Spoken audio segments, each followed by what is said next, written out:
on, come on, come on. Are we live? Are we live?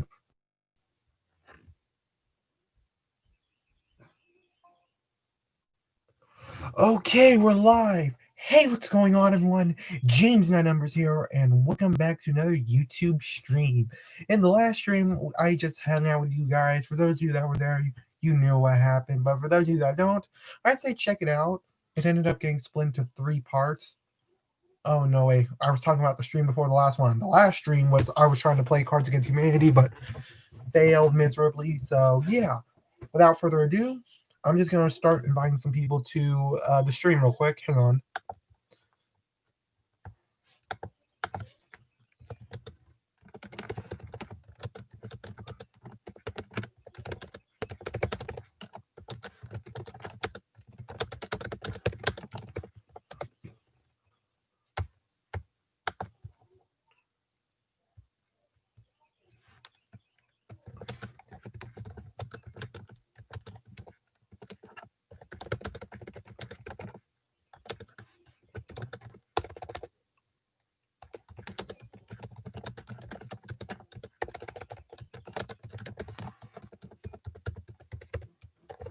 All right, I just need to invite some people real quick.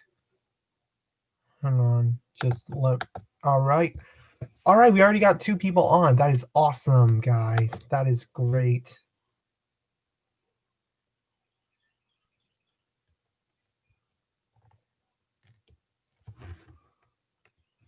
So, okay, guys, if you guys are here, I guess comment whatever you want, and just don't go too far. And anyways, guys, all right, it's time to go to the point. The reason why I'm streaming today is because I want to talk about something. Last night on Coppercab's Discord, there's been some drama, and no, none of this has anything to do with him. So we can don't hate him. So yeah, there was some drama last night between Giger Jetler and Legion of Doom, with Gaz being on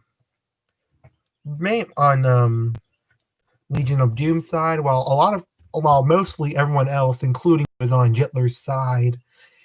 And yeah, there was some drama that has been going on. There was some drama about like how Legion was saying stuff about how communism is great. Joe Biden's a communist. And when Grand Ginger Baby asked to provide some evidence of why communism is great, Legion of Doom didn't answer the question like at all. He didn't even answer the question. All he said was something about racism. And the debate went on from there, and so on and so forth, with Legion of Doom saying that he's surrounded by a bunch of Nazis for not agreeing with communism. And as a result, after a lot of people left, Legion of Doom was bragging about, yeah, we won, we did it, even though he didn't even come close to winning. Like, if you had to be there in order to see it for yourself. He didn't even provide any good points. So, yeah. Oh yeah, and after the fight was over, Legion, I was trying to put in my 2 cents, but then Legion was, hey, but I guess my voice was kind of squeaking out. My throat kind of hurts, but you know what? It's fine.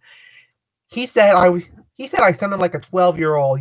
So he called me a 12-year-old, and yeah, he said that I'm a 12-year-old who doesn't understand how politics works, which is funny coming from him, because considering that he's trying to bully me. So I think you guys can pretty much tell who really won just his based off of his personality. So yeah.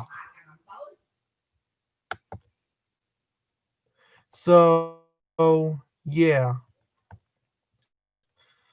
Oh man. So yeah. All right, guys. There's 2 people watching. All right. What are we gonna do for? I don't know how long we're gonna be streaming. I'm probably like 2.5 hours, maybe around like all the way to 12:30 12:30 Eastern time, around there. That's probably when I'll stop streaming. So we got a while. I mean, that's my piece on the Legion of Doom thing, and yeah, you guys can post your comments on whatever you want. So yeah, my throat. Oh man, I need a drink for a moment.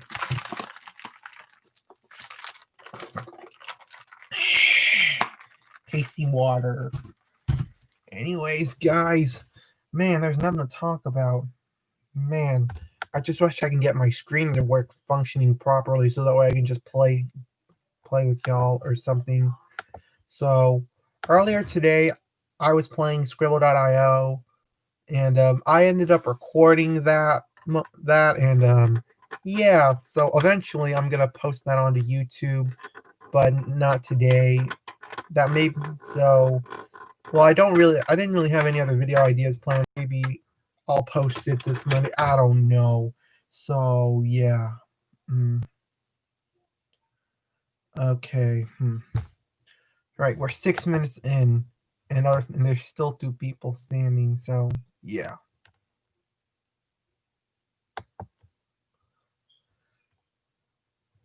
Oh man, two people. All right, what are we gonna do with two people? Let me see if the Stram is working properly. I want to see if the Stram is working properly for myself because I really want to make sure you guys are getting the best quality you can get. I'm sounding like a teacher. Like seriously, I am not a teacher. Very bad at teaching, and even I know that communism is not the greatest. Oh yeah, what Legion of Doom said last night. He said like in order for the United States can be a communist society, and in order for that to work, it has to be we have to bring in a totalitarian regime, and he thinks it's all of a sudden going to work. That totalitarian regimes don't work for a reason, dude. And there's also like Grand Ginger Baby mentioned from last night. He mentioned about the separation of powers and so forth. So yeah, that's really something important you gotta consider. Totalitarian regimes don't really work because without freedom, you don't have a society. That's just the way it is. Without social and economic freedom, you just don't have a free society. And yes, I get it. You need security. I get it, but security at the cost of freedom, nah, that is extraordinarily controversial. So, and I'm just a moderate, okay? Legion was acting like some of the people I knew who were conservative, some of my conservative people back when I was in high school. They were talking about, oh ha ha, nope, you can't be moderate, nope, you can either be left or right, or and some people were saying this dude is not moderate, he's left wing because he doesn't agree with this. That's what Legion was acting like, except he was the left wing version of it. So yeah, that's so yeah. That's just my 2 cents on it. He's probably not going to listen to this. And let me open up the stream real quick, see if it's working. And come on, come on, just please work. Man, there's not a lot of people to talk about. Maybe a lot of people are going to come in a couple more minutes. I don't know. But it might be it, though. I'm not sure.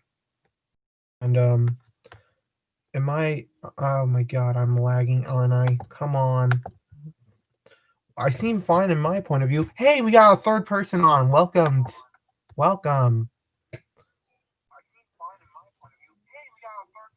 Yep. Yep. Someone else has joined. And yep, the stream is working great.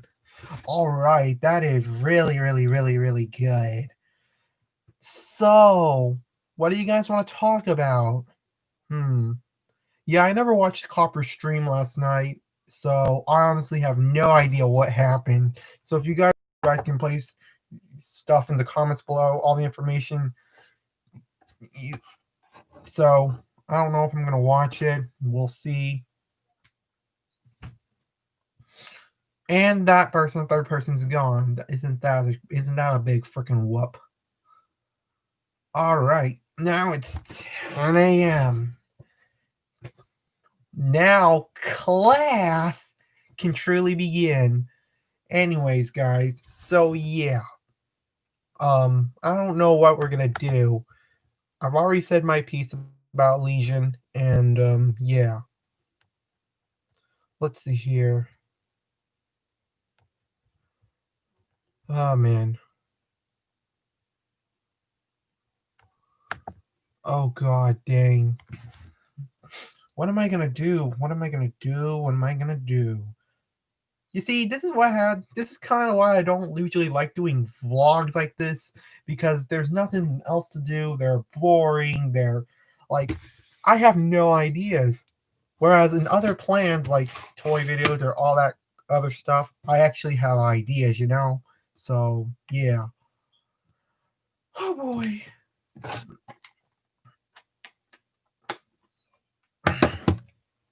All right, I just need to drink more.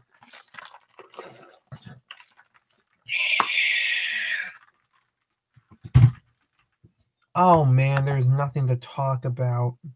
Oh god dang. There's nothing to talk about. Hmm.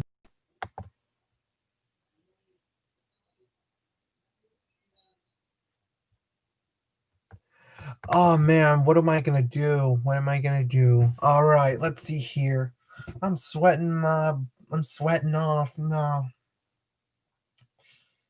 Ugh. Oh god dang it. Ugh. I can't think of anything. I can't think of anything. Crap. You know what? I want to see if I can just talk to some people, but I don't know. Let's see here. Blah, blah. Last time I did fake skits, so yeah, we're gonna do it again. What are we gonna parody on? Let's parody Onision. Hang on a moment.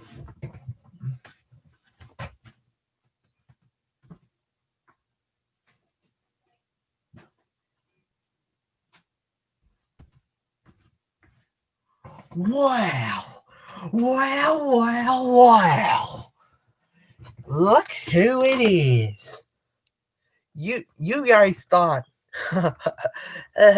oh, you guys thought that you guys could get me. Oh, you guys you thought you could get me. Oh, oh. So you just but oh no, I have evidence and I just gave them all to you, but nope, none of y'all never want to listen to me. Ah!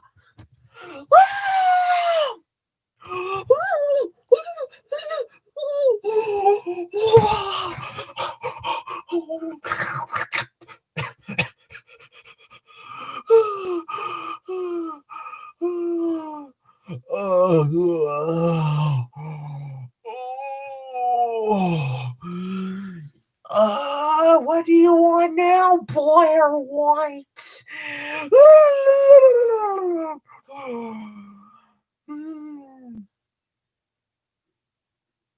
And that's Onision for you. He's a weird guy. He's weird, and yeah. But I don't really know that much about him, so I'm just gonna leave it at that.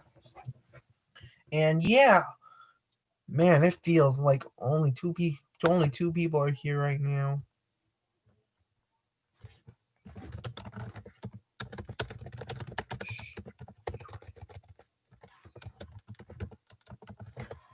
Hang on, let me see if I can invite some more people over. We got two people on. It's beep. It's just a flat. It's just so flat. It is so flat, like a platform. Like it is so flat. So flat. Like the population growth of our country. Like, wait, what? Is that even true? And that one person's gone. Rip. That sucks. Now we only have one other person. Oh man. So what are we gonna do? I have no idea. Just what do we want to give?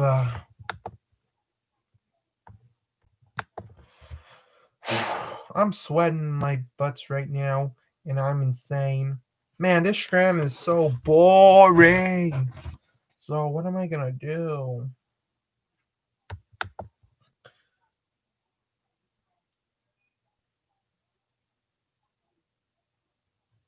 Okay. Oh my God! People, Private Area and Kuma are spamming on Copper Cab's Discord about how Biden is. Private Area is talking about how bad Biden, how much of a shit Biden is, while Kuma's talking about how shit Boris Johnson is. So yeah, that's that. And yeah. Oh my God! I didn't think I'd be getting bored. Um, let's see here. What do you guys want to talk about? Like, seriously, I have no other plans. I've already talked about my piece on the Legion versus Jetler case, and yeah. Uh, Biden. And yeah, communism is not great. You know what? Let me find the Manifest Destiny thing. Communist Manifesto. Communist Manifesto full. Let me look that up.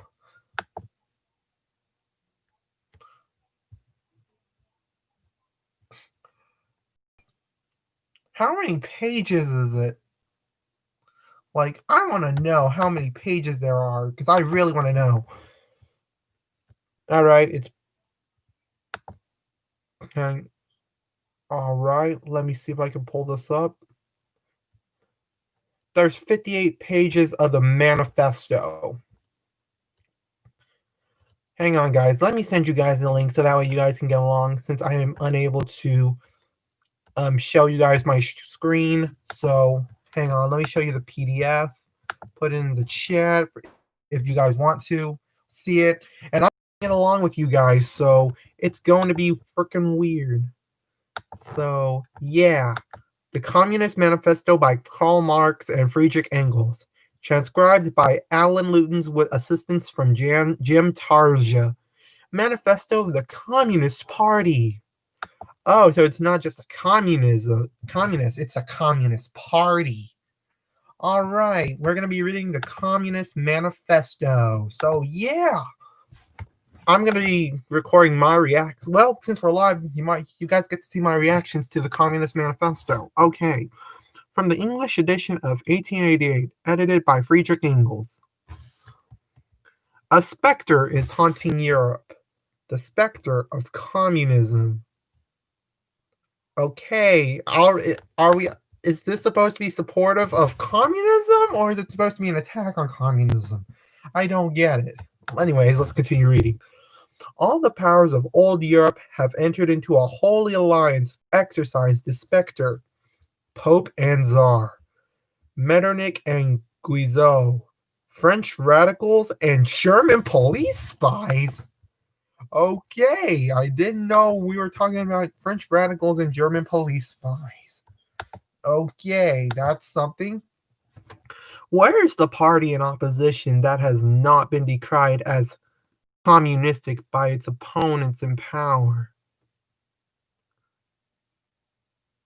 So basically, what it's saying is, let me continue reading. Where the opposition that has not hurled back by branding reproach of communism against its more advanced opposition parties, as well as against its reactionary adversaries. Let me read that again. Where is the party in opposition that has not been decried as communistic by its opponents and powers? So that's basically saying, when have they not called their opposition communist? Wow. And why are the opposition hurled back by the branding reproach of communism? What? I honestly don't get it. I mean, meh. Honestly, I don't get it. But you know what? Let's continue reading. Two things result from this fact. One, communism is already acknowledged by all European powers to be itself a power. Wait, really? All European powers view communism as a power? That's weird because there was a British guy. I'm pretty sure there was a British guy who was on this Discord yesterday who pretty agreed with pretty much everyone else in saying that communism doesn't work. So yeah. But then again, he's talking about European powers. Yeah, last time I checked, not all European powers became communist. Then again, when was the Communist Manifesto? Manifesto.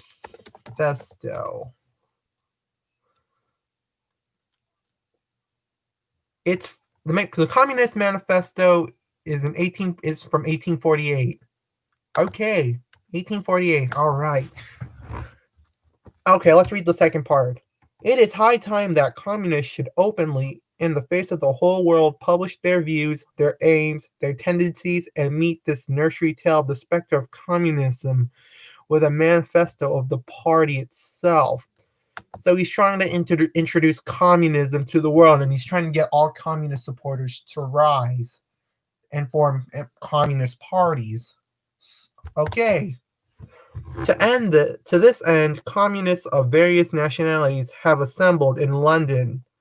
Okay, so there's a communist party. So basically, there's a communist party during 1848 that was being set up in England. So in London, in particular, and sketched the following manifesto to be published in the English, French, German, Italian, Flemish, and Danish languages. So the manifesto was set to be posted to be as was typed in within 6 languages. So yeah, that's really interesting. Hang on, let me see if I can invite some more people. I want everyone else to see the communist. I'm reading the Communist Manifesto right now. Why am I doing this to myself? Already, all I know is it's more about history and less about communism so far. That's from what I'm seeing.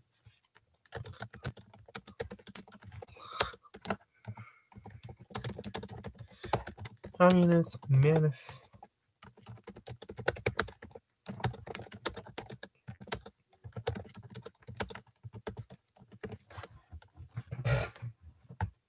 All right. Let's see here. Let's keep going. Bourgeoisie and proletarians. All right. The history of all hitherto existing societies is the history of class struggles. So class struggles have always existed as long as society exists. Okay. Free man and slave, patrician and plebeian, lord and serf, guildmaster and journeyman, in a word, oppressor and oppressed, stood in constant opposition to one another, carried on an uninterrupted, now hidden, now open fight, a fight that each time ended either in a revolutionary reconstitution of society at large or in the common ruin of contending classes. I'm going to reread this again by myself, and let's see here. Answer a point each time. So apparently, every time there's like a society, there's always going to be a revolution, and a revolution is going to either end in society actually changing for the betterment of mankind, or becoming worse than things have become. So yeah. People are on Discord right now, and people are saying I should not let Legion of Doom see me rad. He called me a 12-year-old, by the way, but I'm sure you guys already knew that because I told you guys.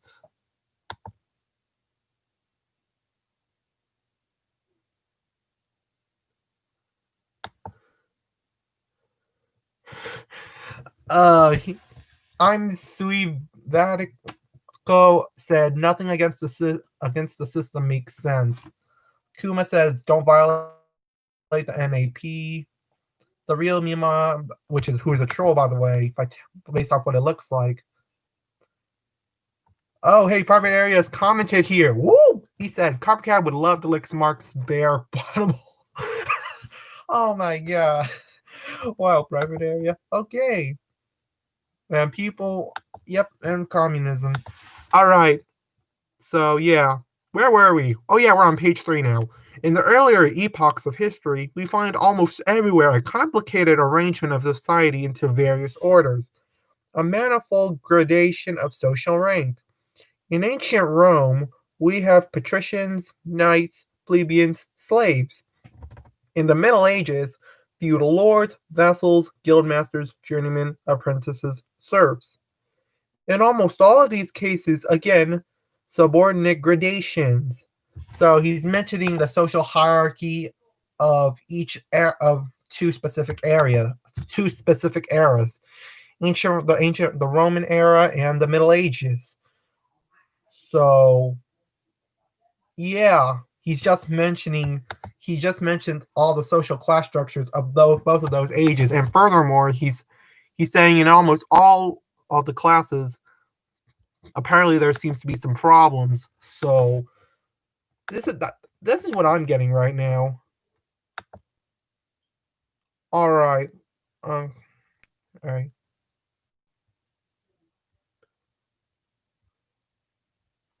all right, all right. Let's go back to where we were. The modern bourgeoisie society that has sprouted from the ruins from feudal society has not done away with class antagonism. So basically, what he's saying that modern society has not done anything to resolve class warfare and wants to abolish. And apparently, this in this manifest, it seems like this Karl Marx wants to abolish all classes and wants everyone to be like in the same class. So that's what I'm seeing. It it has but established new classes, new conditions of oppression, new forms of struggle in place of the old ones. So the modern society has placed basically new problems. Basically placed new problems, and apparently classes is one of the problems. So yeah, apparently as old problems are being solved, new problems start emerging. Apparently because society isn't communist. Anyways, our epoch, the epoch of the bourgeoisie, possesses, however, the distinctive feature. It has simplified the class antagonisms. Society as a whole is more and more splitting up into two great hostile camps, into two great classes, directly facing each other, bourgeoisie and proletariat. I don't know much about bourgeoisie or proletariat, so I'm going to actually look this up right now. So, what's a bourgeoisie? I don't even know what these two words mean, so I'm going to look them up right now. And for those of you that I don't know, you're about along with me. Okay, a bourgeoisie, the middle class, typically with reference to its perceived materialistic values or conventional attitudes. And proletariats, worker or working class, regarding collectively. Often would use Marxism. All right, so it's okay. So apparently, in modern society, he said, Carl. Apparently, this is supposed to be saying society is being split up into two separate factions: the middle class and the working class, and they're fighting each other. And apparently, nothing is being done to tackle the rich, is what I'm assuming. I'm not sure if I. What? I feel dumb reading it, but hey. From the serfs of the Middle Ages sprang the chartered burghers of the earliest towns. From these burgesses, the first elements of the bourgeoisie were developed. Yeah, this one requires you to know a lot of vocabulary, so. Alright, burghers. Inhabitant of or its town. The chartered burghers. All right, from the serfs of the Middle Ages sprang the charters. So serfs ended up basically help kind of form the middle class, I assume, is what I guess is what it's trying to say. Okay. I'm not sure if I get that, but hey, this is 1840s. The discovery of America. the rounding of the Cape opened up fresh ground for the rising bourgeoisie. So, discovering the New World, which is the Americas, is supposed to apparently brought up new opportunities, and the rounding of the Cape, which I assume it's from Africa. I hang on. I think. Hang on. I could be wrong. What is the Cape? It could mean bottom, lower Africa. Hang on. I could be wrong, guys, but that's what I'm hearing. No, okay, the Cape geography. All right, it's time to clarify if I'm right or wrong. Let's see here. Am I understanding all this? I don't know.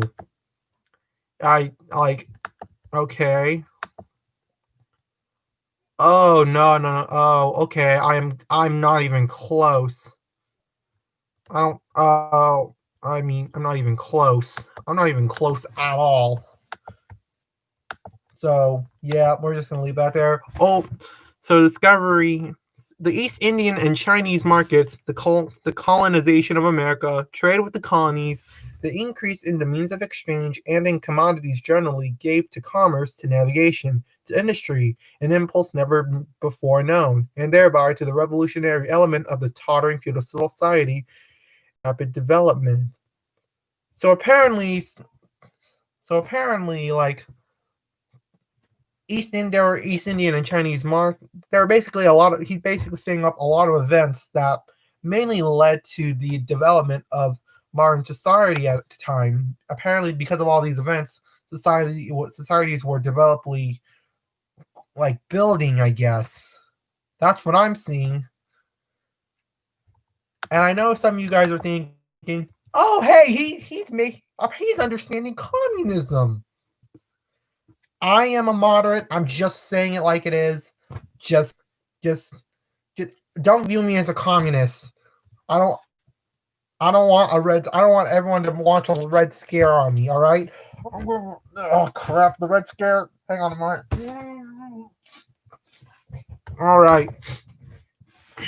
All right. The feudal system of industry, under which industrial production was monopolized by closed guilds, now no longer sufficed for the growing wants of the new market. So he's talking about monopolies. Monopolies are shutting down the opportunities to grow new markets. Okay, the manufacturing system took its place. So manufacturing replaced certain jobs, I assume, by closed guilds. All right. What's a guild? What does he mean by guild? Let me know. Artisan or merchants? Oh, okay. So apparently merchant jobs were being replaced with manufacturing, like trades. Merchants who do trade, they were replaced with manufacturing. Okay. The manufacturing system took its place. The guild masters were pushed on one side by the manufacturing middle class. Division of labor between the different corporate guilds vanished in the face of division of labor in each single workshop.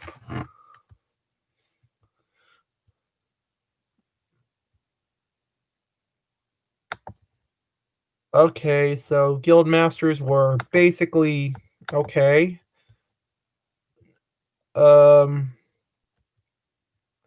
All right, I'm on page 4 right now, and so far I think I'm getting it, but I feel lost reading it. Ah, man. Meantime, the markets keep ever growing, the demand ever rising. Even manufacture no longer suffice. Thereupon, steam and machinery revolutionized industrial production. The place of manufacture was taken by the giant modern industry. The place of the industrial middle class by industrial millionaires, the leaders of the whole industrial armies, the modern bourgeoisie. Meantime, okay, markets were growing, demands rising, markets and manufacturing manufacturing wasn't enough, so machines were being built in order to speed up production. And manufacture was basically replaced by automation. And yeah, the modern middle class basically, yeah. Um, man, the vocabulary makes it a little confusing, but hey, I think I'm getting what they're saying. I guess. I think. Please don't dislike. Please. Uh,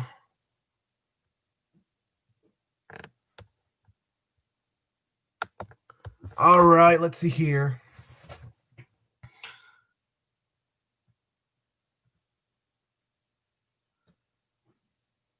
Oh, wait a minute. The manufacturing was taken by automation. Industries where the middle class was being replaced, has apparently it looks like the middle class is shrinking while the millionaires is the power that their power is growing, I guess. And okay, industrial armies were being replaced by the modern middle class. I guess. I don't get it. I don't get it at all. Modern industry has established a world market for which the discovery of America paved the way. This market has given an immense development to commerce, to navigation, to communication by land. This development has, in its time, reached on the extension of industry, and in proportion as industry commerce, navigations, railways extended, in the same proportion the bourgeoisie developed, increased its capital, and pushed into the background every class handed down from the Middle Ages.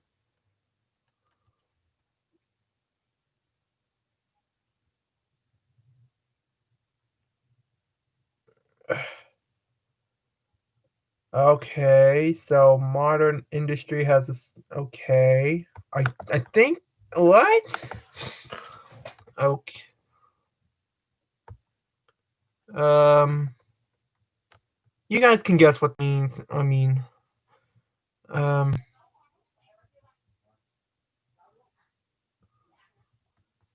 we see therefore how the modern bourgeoisie is itself the product of a long course of development. So it's basically talking about how the middle class is possibly very important for society to develop. Ah, I see now.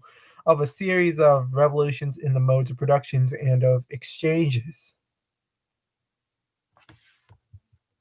Each step is in the development of the middle class. I'm just going to change from bourgeoisie to middle class from now on, just so that way you guys can understand what the heck this manifesto is trying to say, was accompanied by a corresponding political advance of that class.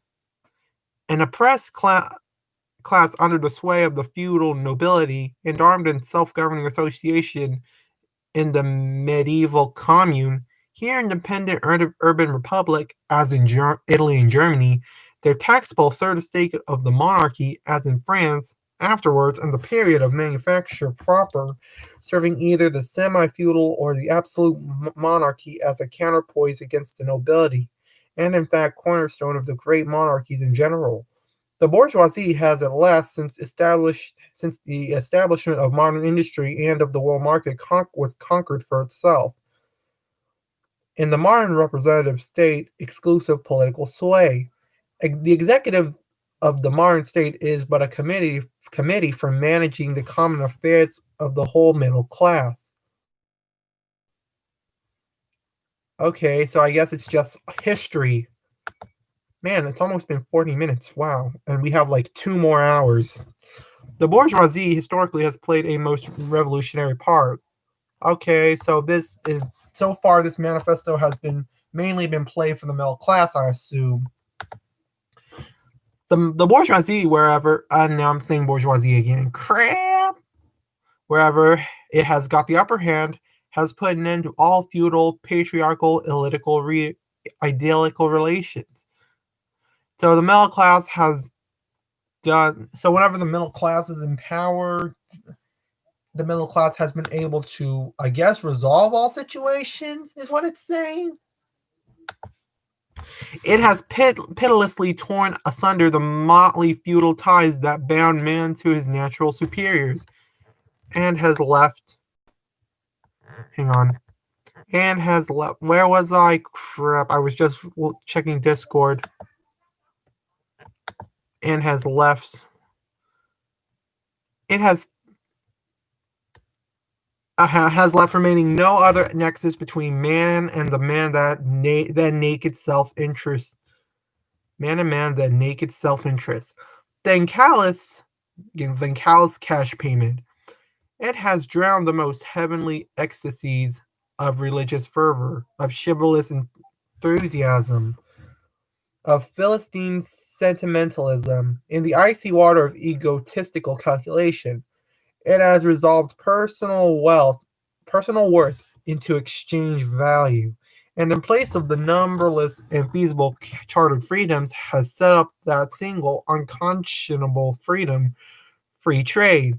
In one word, for exploitation, veiled by religious and political illusions. Naked, shameless, brutal, direct, and brutal exploitation. So free trade. So basically, he's talking about how capitalism is exploitative, and that it basically means saying that apparently in capitalism, personal worth is useless, and monetary value, exchange value, is like the only, which I assume is money, is the only the only way a capitalist society will be able to work, and it's what and how capitalism runs by. Apparently, that's what it's saying. I don't agree with this crap. So, yeah, the bourgeoisie has stripped of its halo every occupation hitherto honored and looked up with reverent awe. It has converted the physician, the lawyer, the priest, the poet, the man of science into its paid wage laborers. So basically, what he's saying is capitalism drops the potential of literally every potential of people who are wanting to do very potential careers, such as doctors, lawyers, into someone who's not into jobs that have very much lower skill. That's what it's saying. The bourgeoisie has torn away from the family its sentimental veil, and has reduced the family relation to a mere money relation. So apparently, I guess what he's saying is families are no longer united and talking about, and no longer care for family. Families are only run by money, and that, I guess he's saying that families aren't being created because it's too expensive to run a family. That, to an extent, is true, but I mean, I'm not a communist. The bourgeoisie has disclosed how it came to pass that the brutal display of vigor in the Middle Ages, which reactionists so much admire, found its fitting complement in the most slothful indolence. It has been the first to show what man's activity can bring about. It has accomplished wonders far surpassing Egyptian pyramids, Roman aqueducts, and Gothic cathedrals. It has conducted expeditions that put in the shade all former exoduses of nations and crusades. So he's basically saying that everything that's been done by examples of everything that's done by the middle class has done way more to develop society than what the rich has done, like building pyramids. I guess that's what it's saying. He's referencing the rich stuff like rich Egypt, and referencing middle class like Columbus. I guess that's what it's saying. Let me know if any of you guys are understanding any of this. If you don't, If you don't understand, I really don't blame you. I'm lost. I feel like I haven't learned anything so far. All I've learned is that capitalism is supposed to be exploitative, and I honestly have no idea why, I guess. Apparently, capitalism is cruel because, like, family relations only occurs through monetary value, because apparently, I guess. So, yeah. The bourgeoisie cannot exist without constantly revolutionizing the instruments of production, and thereby the relations of productions, and with them the whole relations of society. Conservation of the old modes of production in unaltered form was, on the contrary, the first condition of existence for all earlier industrial classes. Constant revolutionizing of production, uninterrupted disturbance of all social conditions, everlastingly uncertainty and agitation distinguish the bourgeoisie epoch from all earlier ones. All fixed, fast frozen relations, with their train of ancient and venerable prejudices and opinions, are swept away. All new forms once become antiquated before they can ossify. All that is solid melts into air. All that is holy is profaned, and man is at last compelled to face with sober senses his real conditions of life and his relations with his kind. So I guess we're at the point where we're at the seizing the means of production. I guess. Excuse me. The need of a constantly expanding market for its products chased the bourgeoisie over the whole surface of the globe. It must nestle everywhere, settle everywhere, establish connections, connections everywhere. They spell connections with an X. Is that even a word? Like, hang on a minute. That's a real word. An abstract an abstraction belonging to or characteristic of two entities or parts together series. Okay.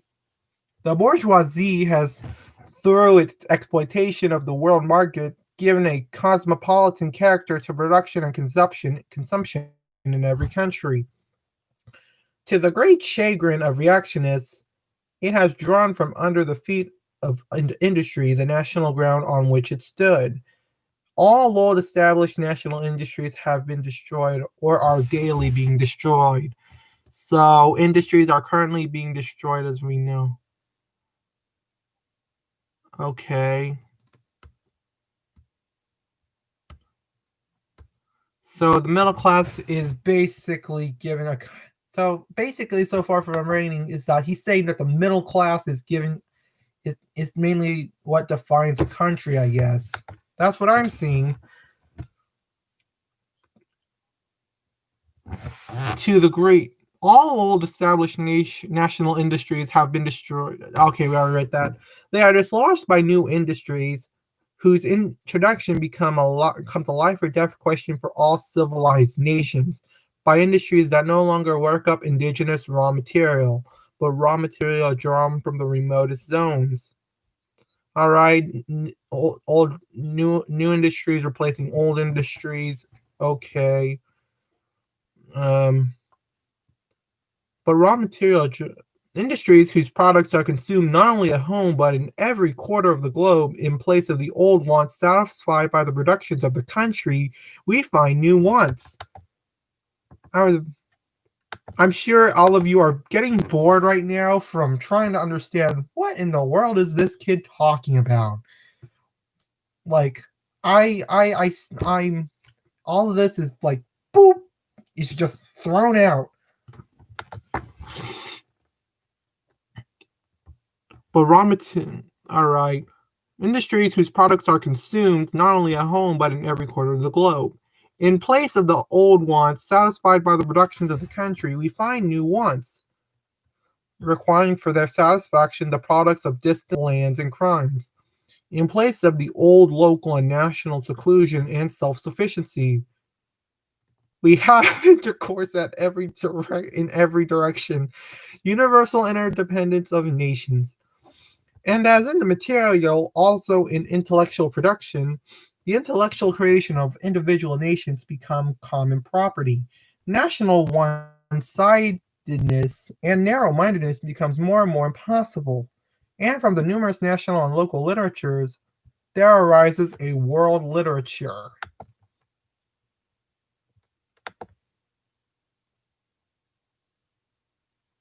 Huh?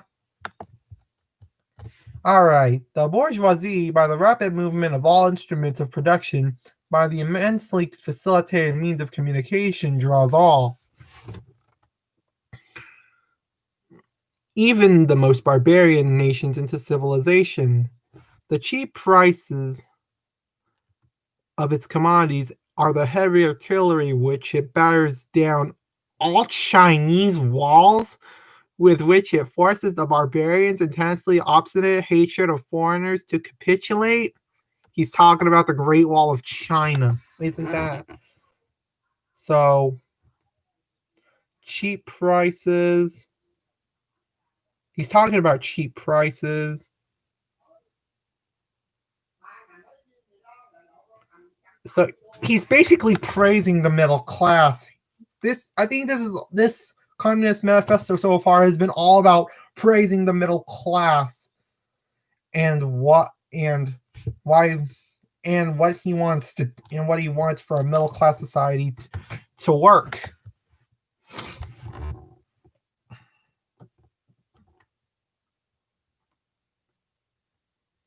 It compels all nations, on pain of extinction, to adopt the bourgeoisie mode of production. It compels them to introduce what it calls civilization to their midst, for example, to become bourgeoisie themselves. In one word, it creates a world after its own image.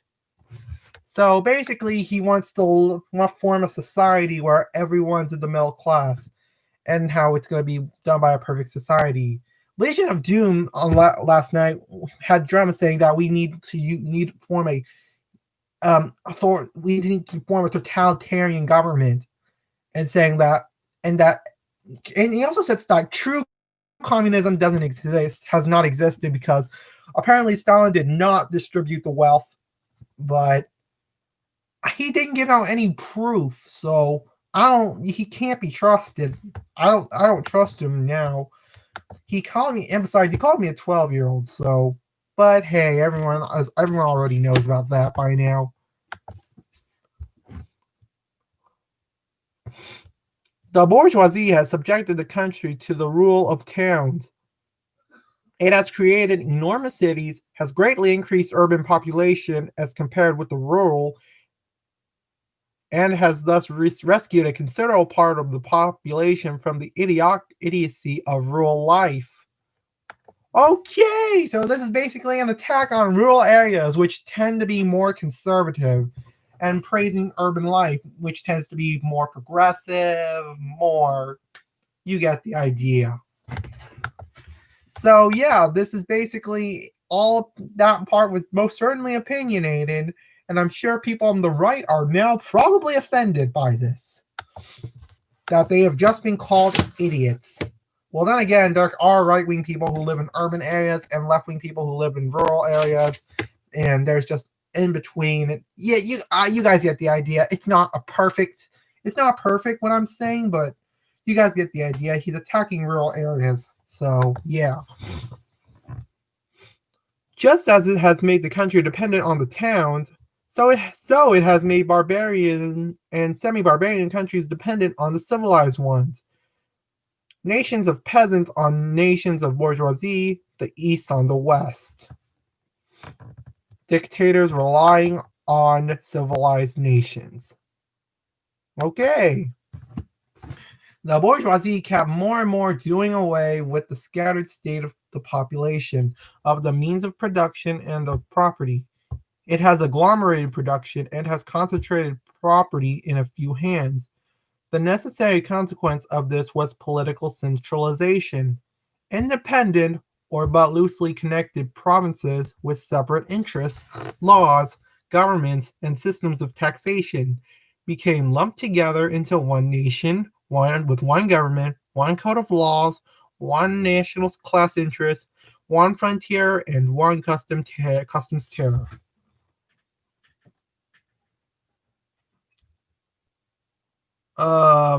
Okay, I'm gonna have to read that again because I don't think I understood that at all, as usual. And there's only 2 people watching. Why? Because I'm reading the Communist Manifesto. What am I doing with my life?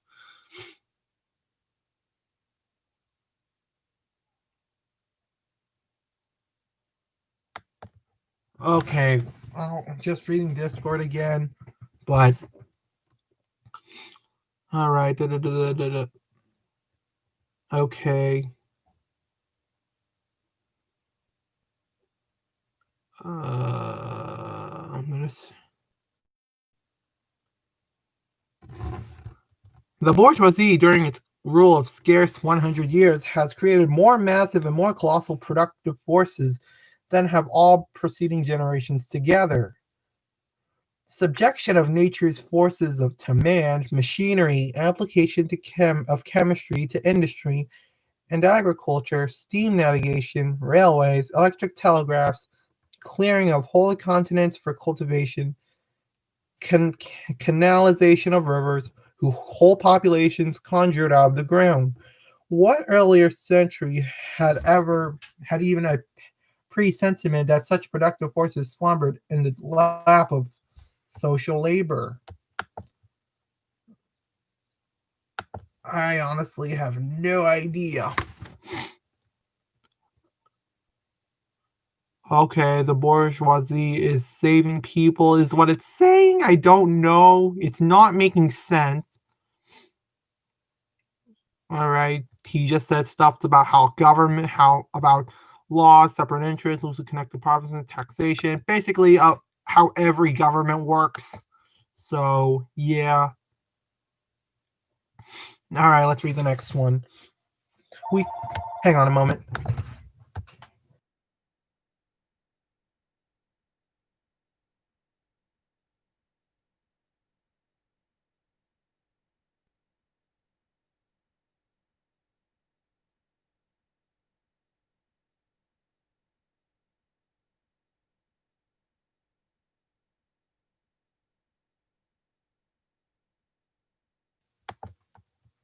All right, I am so sorry about that. We see then the means of production and of exchange on whose foundation the bourgeoisie built itself up were generated in feudal society. At a certain stage in the development of these means of production and of exchange, the conditions under which feudal society produced and exchanged, the feudal organization of agriculture and manufacturing industry, in one word, the feudal relations of property became no longer compatible with the already developed productive forces. They became so many fetters, they had to be burst asunder. They were burst asunder. What? Alright, time to see what burst asunder means. Time to always use the internet for help. Alright, to part, cause or break apart, pressure.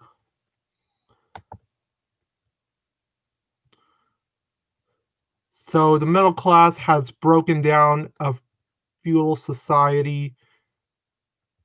Okay, I guess.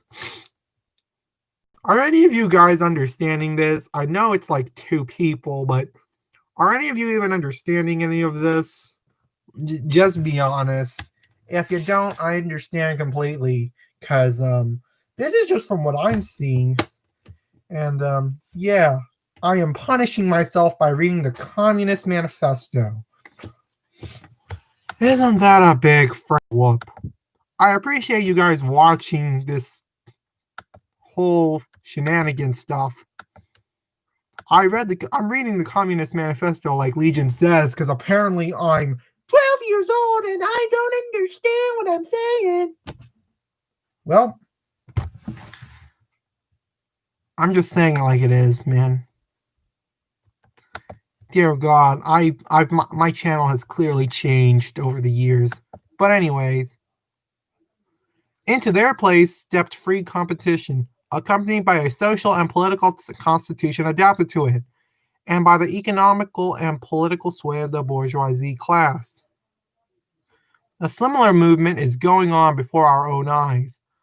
Modern bourgeoisie society, with its relations of production, of exchange, and of property, a society that has conjured up such gigantic means of productions and of exchange, is like the sorcerer, who is no longer able to control the powers of the nether world, whom he has called up by his spells.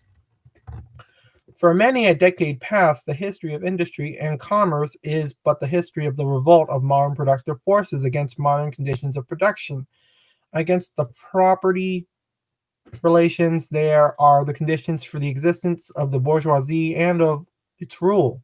It is enough to mention that commercial crises that by their periodical return put on its trial, each time more threateningly, the existence of the entire bourgeoisie society. In these crises, a great part not only of the existing products,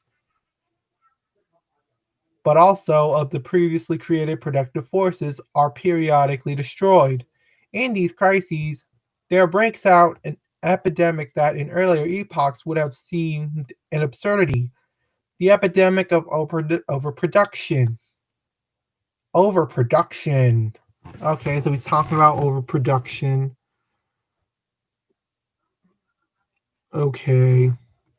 Society suddenly finds itself put back into a state of momentary barbarism. It appears as if a famine, a universal war of devastation, had cut off the supply of every means of subsistence. Industry and commerce seem to be destroyed. And why? Because there is too much civilization, too much means of subsistence, too much industry, too much commerce. The productive forces at the disposal of society no longer tends to further development of the contradictions of bourgeoisie property. On the contrary, they have become too powerful for these conditions. So basically, okay, that's okay. By which they are fettered. And so soon as they overcome these fetters, they bring disorder into the whole bourgeoisie society. I can't believe you two are still here. Thank you, though, for watching. I'm glad you guys are sticking around in my suffering and my confusion of what the heck are they talking about. Hang on.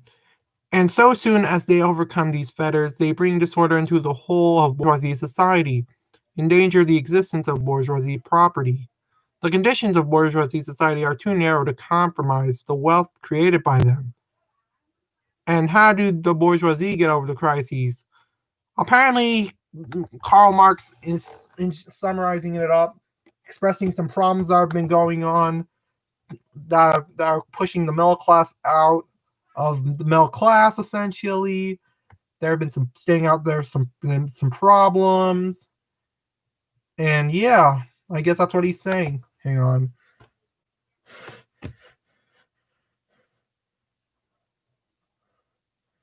Hang on, I think I'm about to sneeze. Oh, man.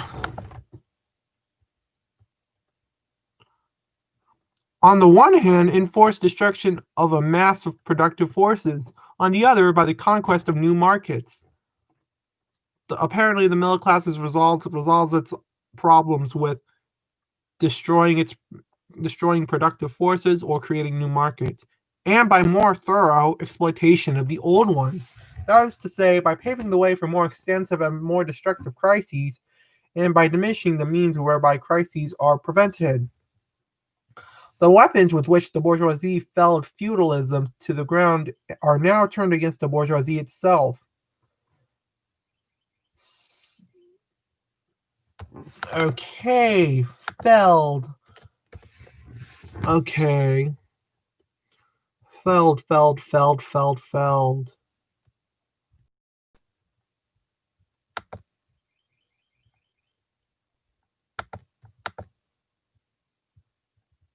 Oh, okay. The weapons which the bourgeoisie destroy feud.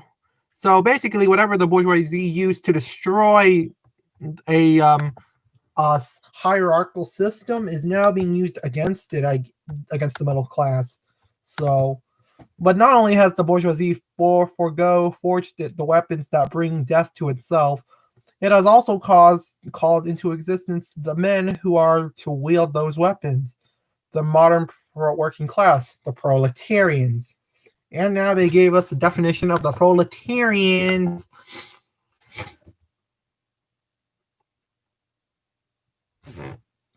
So the destruction of the middle class has created the existence of the working class. In proportion as the bourgeoisie, i.e., capital, is developed, in the same proportion is the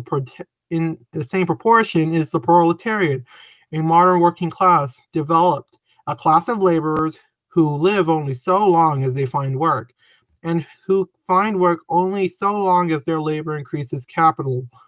So he's saying that working class people only work so that way they can create some money and to be able to just survive in an economy.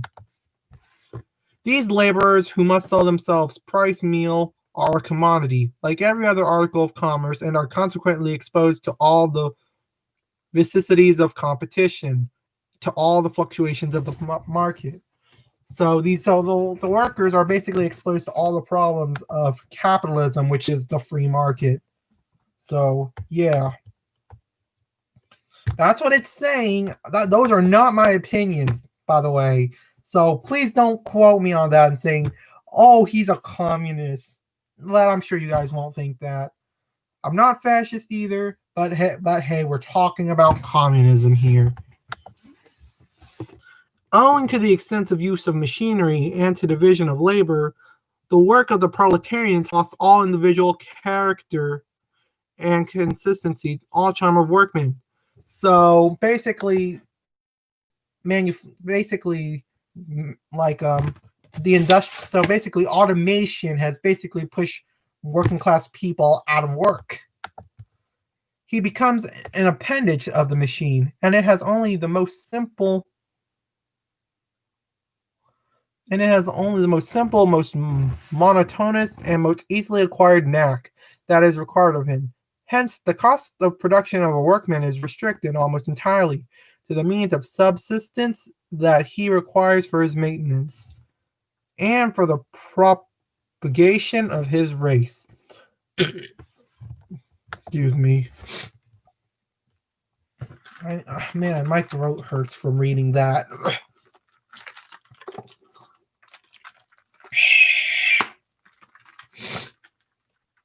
I'm probably going to read like maybe the first half of the Communist Manifesto, and maybe on the next stream, like I'm going to finish reading the rest of it.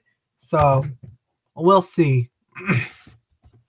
Hence, the cost of production of a workman is restricted almost entirely. Hang on. There are 58 pages, by the way, so we're probably going to read like 29 of them, and we're not even a quarter of the way there to finishing the whole manifesto. Hence, the cost of... No. But the price of a commodity, and therefore also of labor, is equal to the cost of its production. In proportion thereof, as the repulsiveness of the work increases, wage decreases. So basically what he's saying is, as people begin to work longer hours, wages are starting to come down. That's what he's saying. Nay, more, in production, as the use of machinery and division of labor increases, in the same proportion the burden of toil also increases, whether by prolongation of the working hours, by increase of the work exacted in a given time, or by increasing speed of the machinery.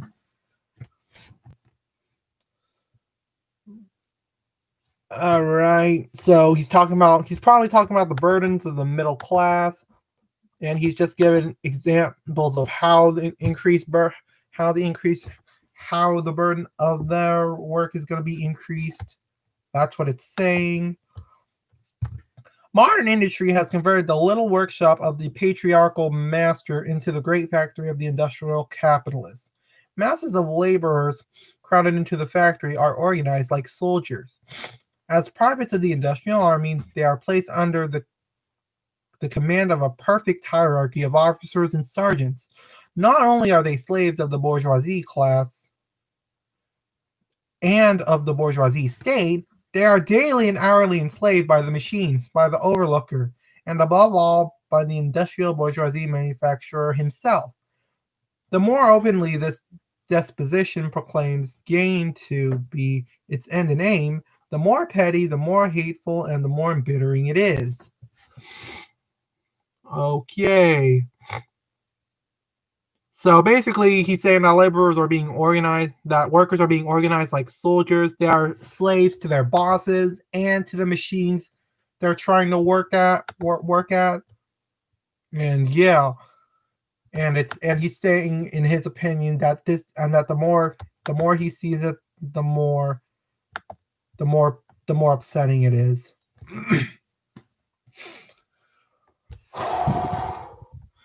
Oh my god. Let me go check on Discord. I need some.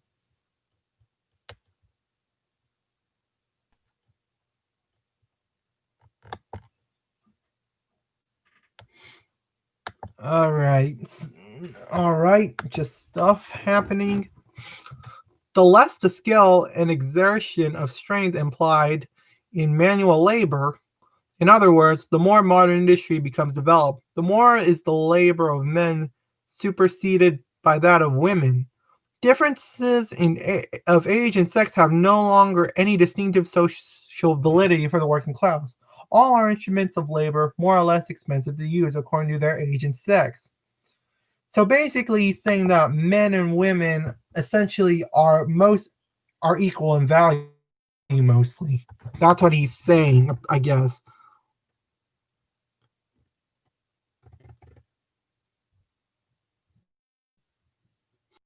Yeah, at first he's saying stuff like apparently the less manual labor that's being required, the more developed a industry is. And he's also saying that workers, male and female workers, have equal value. There's not much difference. And also, age doesn't really tend to be much of a factor when it comes to the value of the worker. That's what he's saying.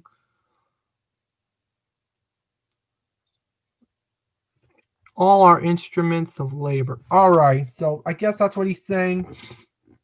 No sooner is the exploitation of the laborer by the manufacturer so far at an end that he receives his wages in cash than he is set upon by the other portions of the bourgeoisie, the landlord, the shopkeeper, the pawnbroker, etc.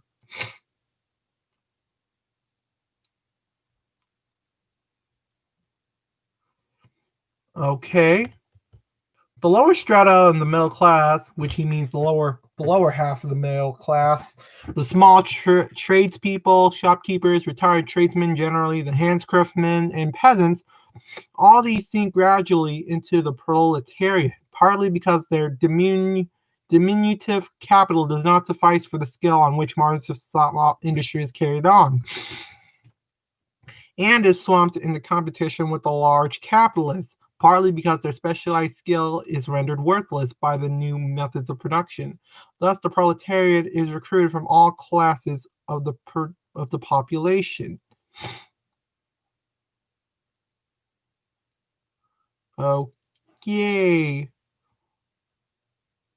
So he's basically describing who proletariats are, and he says that their value is mostly worthless, and they have he does say that though they have small little capital, meaning they don't have much money. And also what he's saying is proletariats are being recruited by all classes of the population to work because they don't have much to lose, I guess. I don't know. I'm just seeing it like it is. I could be wrong for all I know, but this is from what I'm seeing. And no, this is not a praise from communism. I'm learning pretty much nothing. I'm not really learning a lot from this.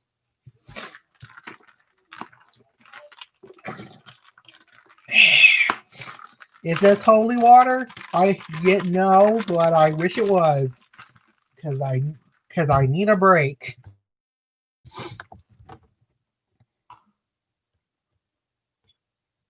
The proletariat goes through stages of development. When its birth begins its struggle with the bourgeoisie. At first, so it's basically describing what a proletariat to a working class citizen usually has to go through. Okay. At first, a contest is carried on by individual laborers, then by the workplace of a factory, then by the operatives of one trade in one locality against the individual bourgeoisie who directly exploits them. They direct their attacks not against the bourgeoisie conditions of production, but against the instruments of production themselves. They destroy imported wares that compete with their labor. They smash to pieces machinery. They set factories ablaze. They seek to restore by force the vanished status of the workmen of the Middle Ages. So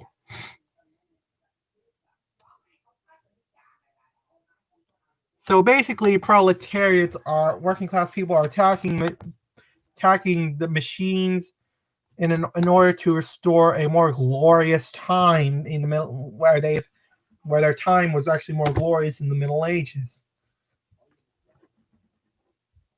How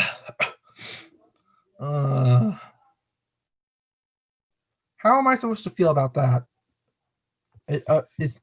Am I lagging? No, good. I think we're good. Okay.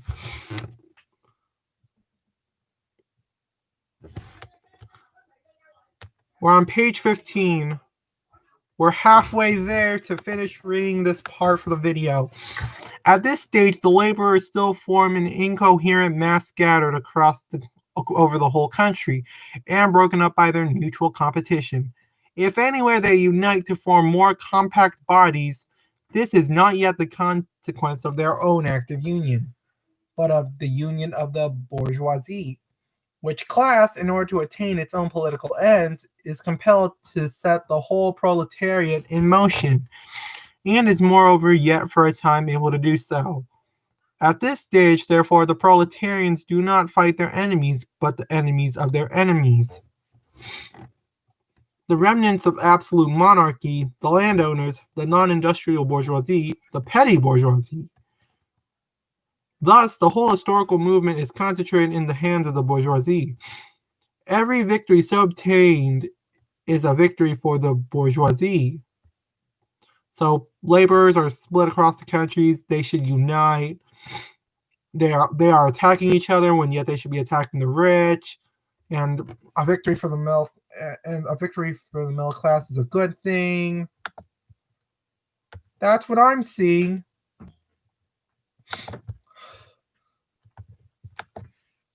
Just paint all this as from what I'm seeing. I'm worried that people are going to call me communist because I'm saying like all this good stuff. If I thought communism was good, I wouldn't be reading this right now. So, yes. But with the development of industry, the proletariat not only increases in numbers, it becomes concentrated in greater masses. Its strength grows and it feels that strength more. The various interests and conditions of life within the ranks of the proletariat are more and more equalized in proportion as machinery obliterates all distinctions of labor and nearly everywhere reduces wages to the same low level. So because of advanced automation, apparently wages for manual laborers go down, tend to go down because there's not much need of them. The growing competition among the bourgeoisie and the resulting commercial crises make the wages of the workers ever more fluctuating. Oh, so wages are fluctuating now. Okay, are wages going down or are they fluctuating? Like, which is it? Which is it? Like, are wages going down or are they fluctuating? You can't have both. Like, seriously, are wages going down or are they fluctuating?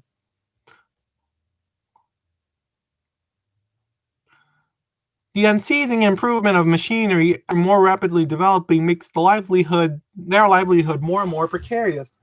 The collisions between individual workmen and individual bourgeoisie take more and more the character of collisions between two classes. Thereupon, the workers begin to form combination trade unions against the bourgeoisie. Okay, so trade unions are being used to attack the middle class. They club together in order to keep up the rate of wages. They found permanent associations in order to make provisions beforehand for these occasional revolts. Here and there, the contest breaks out into riots. Now and then, the workers are victorious, but only for a time, so victories don't last long. The real fruit of their battle lies not in the immediate result, but in the ever-expanding union of the workers. This union is helped on by the improved means of communication that are created by modern industry, and that place the workers of different localities in contact with one another. It was just this contact that was needed to centralize the numerous local struggles, all of the same character, into a national struggle between characters. But every class struggle is a political struggle, and that union to attain which the burghers of the Middle Ages, with their miserable highways, required centuries. The modern proletarians, thanks to railways, achieve in a few years. All right. Every class struggles. Okay. So apparently the fight for communism is more of a hello? Hello? It looked like I was lagging there for a second. Anyways, it looks like in this what he's saying is the victories that the middle class have against its bosses, they only last for a short amount of time because there's a more root cause, I think, into fighting communism. Let me see if anyone has disliked the video because no, I do not support communism. I do not think I had accidentally viewed communism as a social conservative, fiscal progressive ideology, which is not true. Well, the economic part's true, the social is not true. But yeah, that's no, it's not communist. That's a Nazgul. I'm not a fan of that kind of authoritarian regime where people take people's liberties away in exchange for security, when yet governments can have the potential to take more and more every day and just take away your liberty. But that's just my point of view. So yeah, let me see if anyone has disliked the video because this is not a praise for communism. I'm just reading the manifesto.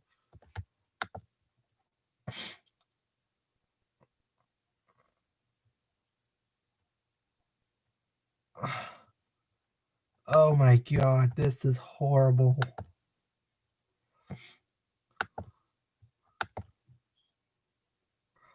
Let me see if anyone has disliked the video. Come on, please don't tell me. Yeah, I'm looking at the stream right now. It's not. I'm trying to look at the stream right now. Come on. All right, come on. Just come on. Come on, please. Come on. No, someone disliked it. No. I do not support communism. No, someone disliked it. Oh man. Ah man, that sucks. I do not support communism. I'm just seeing it like it is.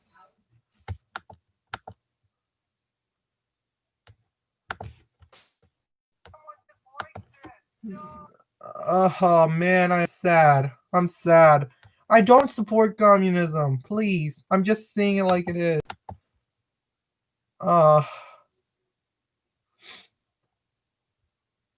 No. But you know what? That's fine. I can live through that.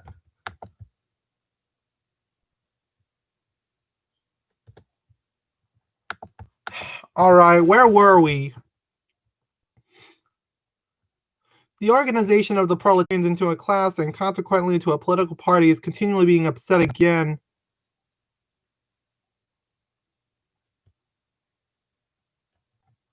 Oh, the dislikes gone?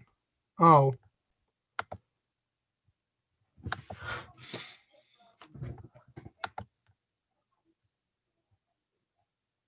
Oh, hey, private area. Yeah, it looked like someone disliked the video, but yeah, just me. But it looks disorganization of the proletarians into a class and consequently into a political party is continually being upset again by the competition between the workers themselves. But it ever rises up again, stronger, firmer, and mightier. Oh yeah, firm. My body. Oh yeah, communism. Your body is firm. Oh yeah. Oh my god. What is wrong with me? Oh my god, what is wrong with me? It compels legislative recognition of particular interests of the workers by taking advantage of the divisions among the bourgeoisie itself. Thus, the 10 Hours Bill of England in England was carried. Although altogether collisions between the classes of the old society further in many ways the course of development of the proletariat. The bourgeoisie finds itself involved in a constant battle, at first with the aristocracy, later on with those portions of the bourgeoisie itself, whose interests have become antagonistic to the progress of industry at all times with the bourgeoisie of foreign countries. In all these battles, it sees itself compelled to appeal to the proletariat, to ask for its help, and thus to drag it into the political arena. The bourgeoisie itself, therefore, supplies the proletariat with its own instruments of political and general education. In other words, it furnishes the proletariat with weapons for fighting the bourgeoisie. So, there have been collisions between classes. The middle class is fighting itself. The middle class is educating the working class in order to fight the working class. In order to fight the middle class, I'm sorry.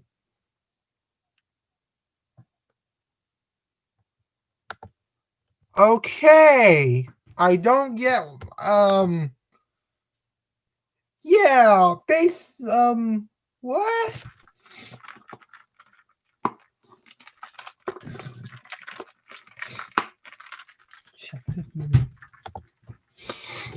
Further, as we have already seen, entire sections of the ruling classes are, by the advance of industry, precipitated into the proletariat, or at least threatened in their conditions of existence.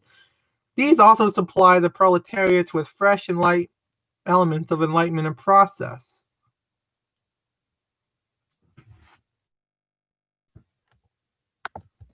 He's trying to say that middle class people are able to help working class people, and yet he just said that the middle class give information to the working class, and the working classes can use that against them. Like, why, Karl Marx? Why? What sense does that make? If that's supposed to support communism, then it's not working. I'm sorry, but that's just the way I'm seeing it. Some of you thought I was supporting communism. Oh, I have my criticisms. But you know what? Everyone has their opinions, and that's fine. Finally, in times where the class struggle nears the decisive hour, the process of dissolution going on with the ruling class, in fact, within the whole range of society, assumes such a violent, glaring character that a small section of the ruling class cuts itself adrift and joins the revolutionary class. The class that holds the future in its hands, just as therefore at an earlier period, a section of the nobility went over to the bourgeoisie. So now a portion of the bourgeoisie goes over to the proletariat, and in particular, a portion of the bourgeoisie ideologists who have raised themselves to the level of comprehending theoretically the historical movement as a whole. Of all the classes that stand face to face with the bourgeoisie today, the proletariat alone is a really revolutionary class. So he calls the working class as revolutionary. The other classes decay and finally disappear in the face of modern industry. The proletariat is its special and essential product.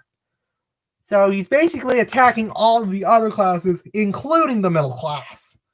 Okay, that makes sense. Oh, finally, we're getting to roasting the Communist Manifesto. I've been waiting to roast it, so Legion of Doom won't call me uneducated. The lower middle class, the small manufacturer, the shoe keeper, the artisan, the peasant, all these fight against the bourgeoisie to save from extinction from existence as fractions of the middle class. Bourgeoisie.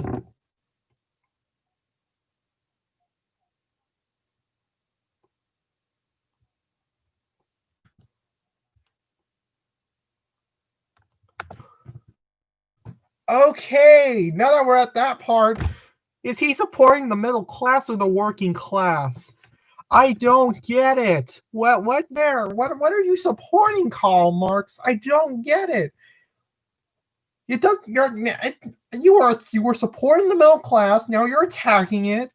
Like I like what? What are you doing? Like seriously. They are therefore not revolutionary, but conservative. Yep, conservatism is in the manifesto. I'm just kidding. It does say conservative though, so nay more they are reactionary, for they try to roll back the wheel of history. So they're trying to go backwards. If by chance they are revolutionary, they are so only in view of their impending transfer into the proletariat. They thus defend not their present, but their future instead. They deserve their own standpoint to place themselves at that of the proletariat. So basically,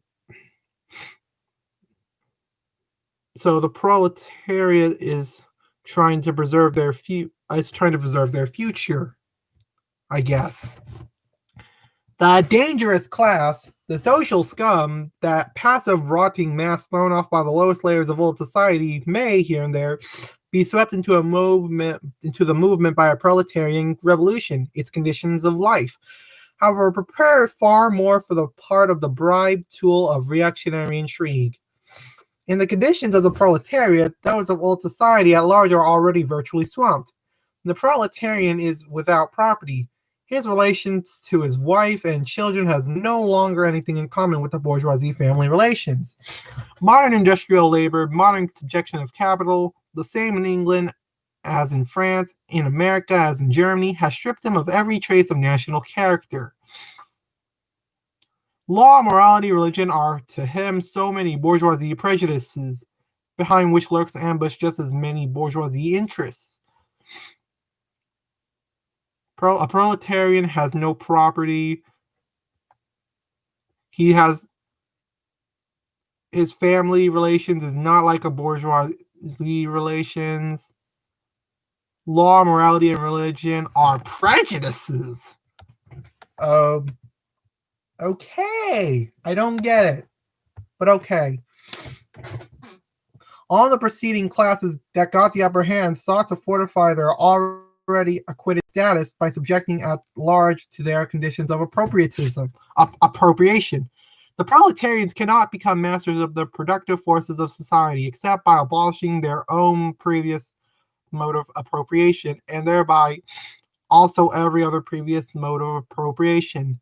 They have nothing of their own to secure and to fortify. Their mission is to destroy all previous securities for and insurances of individual property.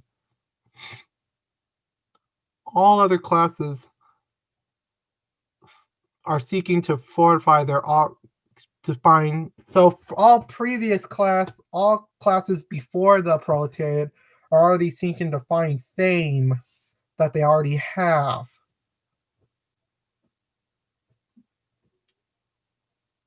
They can abolish their own mode of appropriation. That's the only thing working class people can do. Okay, then. All previous historical movements were movements of minorities or in the interest of minorities, which means he's talking about racial minorities, and I assume the proletarian movement is the self-conscious, independent movement of the immense majority in the interest of the immense majority. The proletariat, the lowest stratum of our present society, cannot stir, cannot raise itself up, cannot without the whole superincumbent strata or of official society being sprung into the afar. Maybe he's talking about the rich. I don't know. In depicting the most general phases of the development of the proletariat, we traced the more or less veiled civil war raging within existing society, up to the point where the war breaks out into the open revolution, and where the violent overthrow of the bourgeoisie lays the foundation for the sway of the proletariat. Hitherto, every form of society has been based, as we have already seen, on the antagonism of oppressing and oppressed classes. But in order to oppress a class, certain conditions must be assured to it under which it can, at least, continues its slavish existence. The serf, in the period of serfdom, okay, he's reading examples, okay, all right, raised himself to membership in the commune, just as the petty bourgeoisie, under the yoke of feudal absolutism, managed to develop into a bourgeoisie. So a serf ended up developing into a working class citizen. But a serf had to be a serf. So, on the contrary, instead of rising with the progress of industry, sinks deeper and deeper below the conditions of existence of his own class. So basically, the modern worker is actually struggling more as progress increases, is what he's saying. What the hell?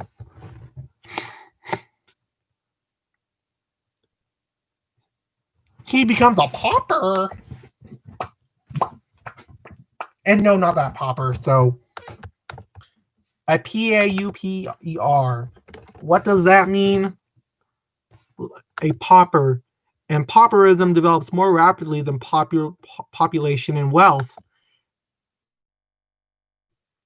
Pauper is a person destitute of means except for such as are derived from charity. Pauperism. Let's see here. Pauperism is a term meaning poverty or generally the state of being poor. So, poverty. So he's saying. So basically, the modern labor poverty is growing while population much more quickly than population and wealth. And apparently, I guess what his theory is trying to say is this is the amount of people in poverty. Automation increases.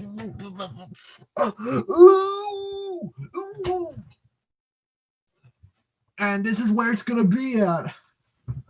I guess that's what it's trying to say. Oh, my head hurts.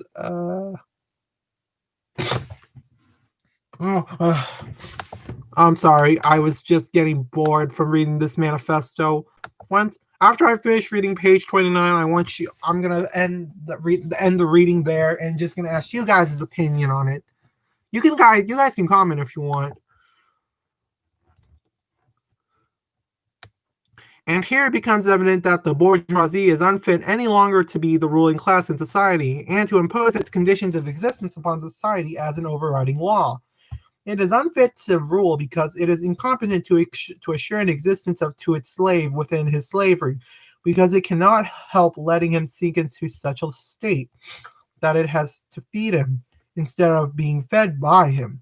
Society can no longer live under this bourgeoisie. In other words, its existence is no longer compatible with society. As long as more people are getting poor, apparently society is going to collapse because too many people are not working and most of the wealth is being absorbed by the rich. That's what he's saying. The essential condition for the existence and for the sway of the bourgeoisie class is the formation of augmentation of capital. The condition for capital is wage labor. Wage labor rests exclusively on competition between the laborers. Wage labor meaning money. And I don't have music out because copyright is a douche. Sorry, but that's just the truth. The advance of industry, whose involuntary promoter is the bourgeoisie, replaces the isolation of the laborers due to competition by their revolutionary combination due to association. The development of modern industry, therefore, cuts from under its feet the very foundation on which the bourgeoisie produces and appropriates products. What the bourgeoisie, therefore, produces above all as its own gravediggers its fall and the victory of the proletariat are equally inevitable. Okay, he's talking about wage labor. The development of modern industry is screwing the middle class, and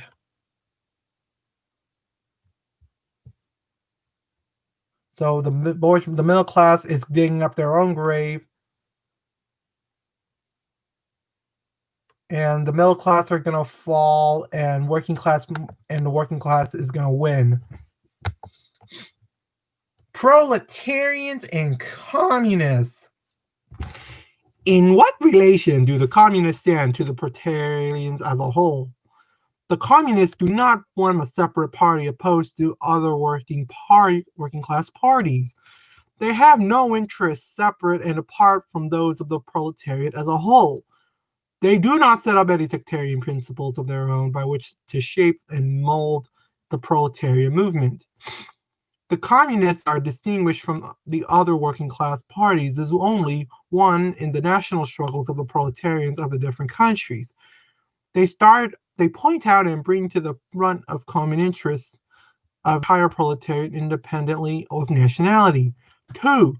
In the various stages of development which the struggle of the working class against the bourgeoisie has to pass through, they always and everywhere represent their interests of the movement as a whole. The communists, therefore, are on the one hand practically the most advanced and resolute section of the working class parties of every country. Well, there you have it, folks. Communism is apparently the most advanced party. Like, how? I don't know. But this is Karl Marx we're talking about. That section which pushes forward all others, on the other hand, theoretically, they have over the great mass of the proletariat the advantage of clearly understanding the line of march, the conditions, and the ultimate general results of the proletarian movement. The theoretical conclusions of the communists are in no way based on ideas or principles that have been invented or discovered. By this, or that would be universal reformer, they merely express in general terms actual relations springing from an existing class struggle. Okay, so this is basically a promotion of communism and the communist parties. Okay, great. From a historical movement going on under our very eyes. The abolition of existing property relations is not at all a distinctive form of communism. So basically, he's saying communism is not the only political belief where you're not allowed to own ideology that does not allow you to own property. So basically, all this right here would end up belonging to the government. Yeah, no one's gonna like that. Everyone's gonna complain.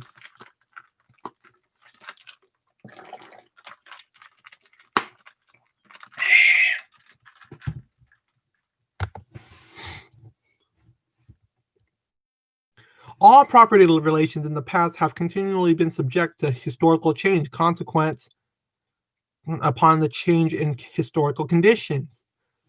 So when it comes to owning property, times with that has changed due to historical events that have happened, and apparently that's it. But the French Revolution, for example, abolished feudal property in favor of middle class property. What is feudal property? For those of you that don't know, I'll look it up for you guys. Of which ecclesiastical property is but a variety springs up in the midst of village communities based on collective properties. Bourgeoisie. The distinguishing, all right. Anyways, the distinctive feature of communism is not the abolition of property generally, but the abolition of bourgeoisie property.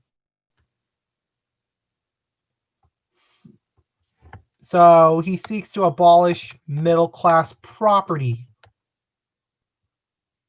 So basically,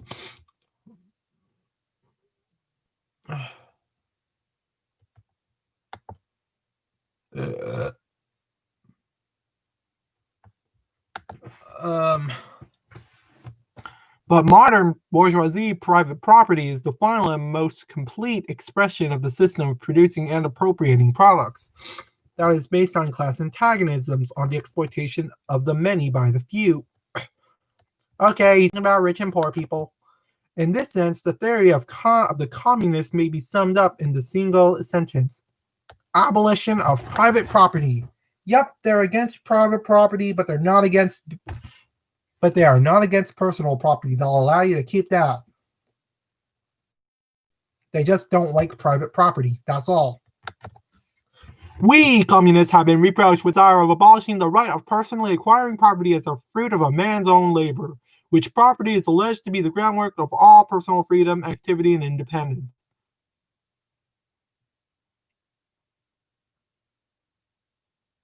So he's talking about industries, corporations, not items. I guess that's what he's saying.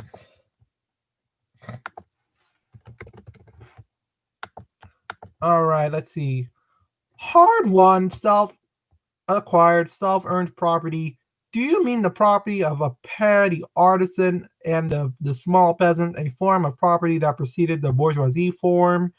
There is no need to abolish that. The development of industry has, to a great extent, already destroyed it and is still destroying it daily. Or do you mean modern bourgeoisie private property? But does wage labor create any property for the laborer? Not a bit. It creates capital, i.e., that kind of property which exploits wage labor, and which cannot increase except upon the condition of begetting a new supply of wage labor for fresh exploitation. Property in its present form is based on the antagonism of capital and wage labor. Let us examine both sides of this antagonism. To be a capitalist is to have not only a purely personal but a social status in production. Capital is a collective product, and only by the united action of many members. Nay, in the last resort, only by the united action of all members of society can it be set in motion. All right, he's explaining the two sides of capitalism. All right. Capital is, therefore, not a personal, it is a social power. When, therefore, capital is converted into common property, into the property of all members of society, personal property is not thereby transformed into social property. It is only the social character of the property that is changed. It loses its class character. Let us now take wage labor. The average price of wage labor is the minimum wage, i.e., that quantum of the means of subsistence, which is absolutely requisite in bare existence as a laborer. What, therefore, the wage laborer appropriates by means of his labor merely suffices to prolong the reproduce a bare existence. Oh my god. What am I doing? I want to know your guys' opinion. Are you even understanding this? Because it's making me, I don't get it. I mean, I understand how this can be appealing to some people, but I'm not appealed. You attacked rural areas, and I actually do live in a rural area, so my friends would probably take serious offense to that. Granted, my urban friends would be complimented by it, but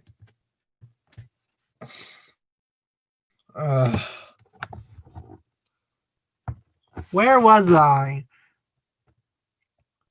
What, therefore, the wage laborer appropriates by means of his labor merely suffices to prolong and produce a bare existence.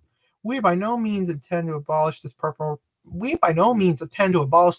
personal appropriation of the products of labor, an appropriation that is made for the maintenance and reproduction of human life, and that leaves no surplus wherewith to command the labor with others.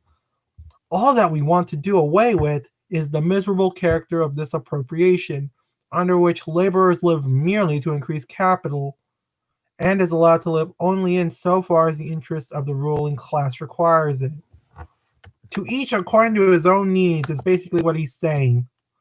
Basically, people are allowed to be given only as much as they need to it. So wealth seems to be equal.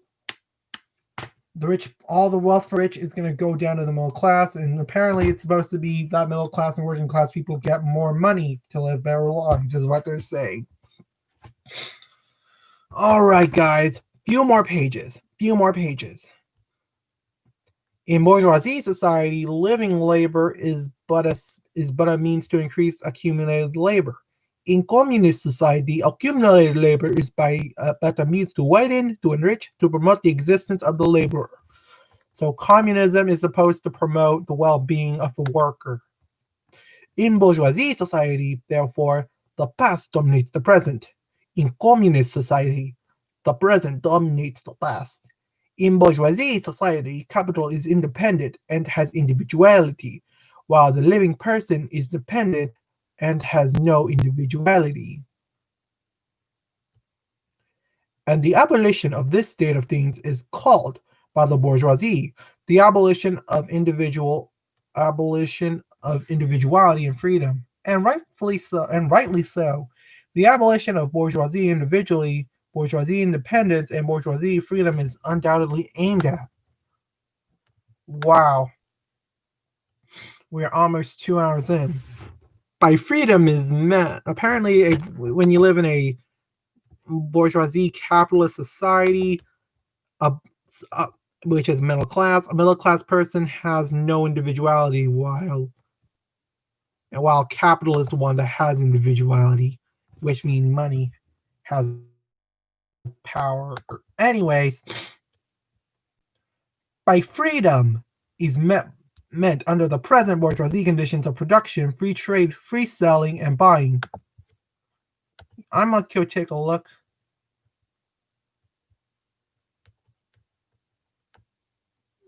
All right, just checking Discord. Let's go back to where we were. Under the present bourgeoisie conditions of production, free trade, free selling, and buying, what if selling and buying disappears? Free selling and free buying disappears also. This talk about free selling and buying and all the other brave words of our bourgeoisie about freedom in general have a meaning, if only in contrast with restricted selling and buying, with the fettered traders of the Middle Ages. But having no means when opposed to the communistic abolition of buying and selling. Okay, so they basically want to get rid of buying and selling, of the bourgeoisie conditions of production and of the bourgeoisie itself.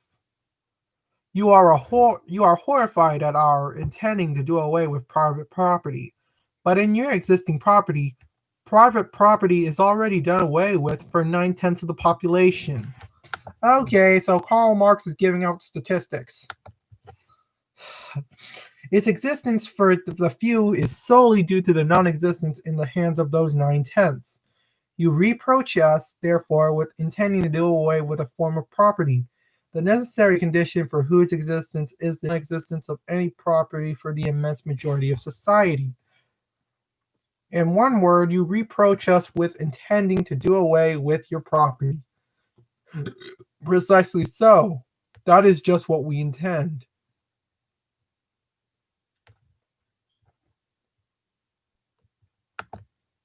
Let me read that again. In one word, you reproach us with intending to do away with your property. Precisely so.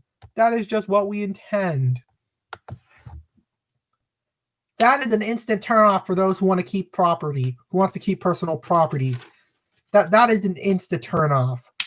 That is maybe for those who don't have much to lose. They're not going to care. But for those who have lots of property, yeah, they're going to be pissed.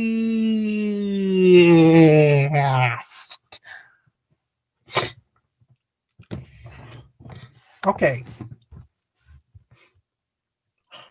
All right, 2 more pages, guys, and then I'm going to ask you guys' opinion on it. From the moment when labor can no longer be converted into capital, money, or rent, into a social power capable of being monopolized, talk about monopolies, i.e., from the moment when individual property can no longer be transformed into bourgeoisie property into capital. From that moment, you say individuality vanishes. You must therefore confess that by individual, you mean no other person than the bourgeoisie, than the middle class owner of property. This person must indeed be swept out of the way and made impossible. Communism deprives no man of the power to appropriate the products of society.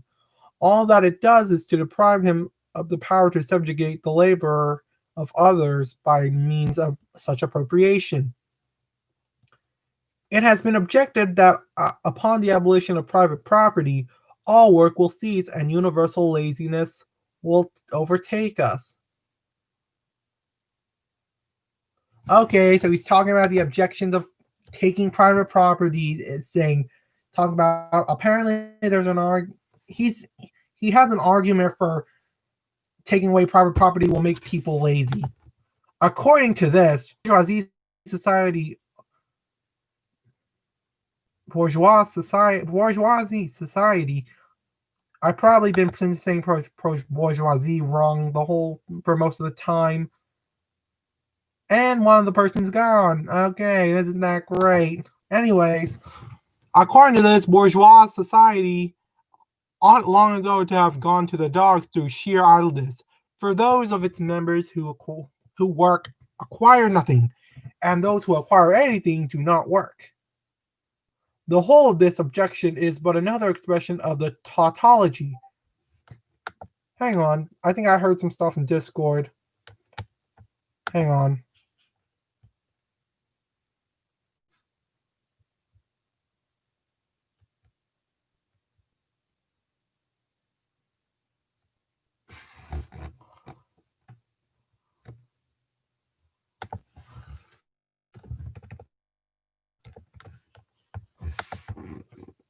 Oh man, alright.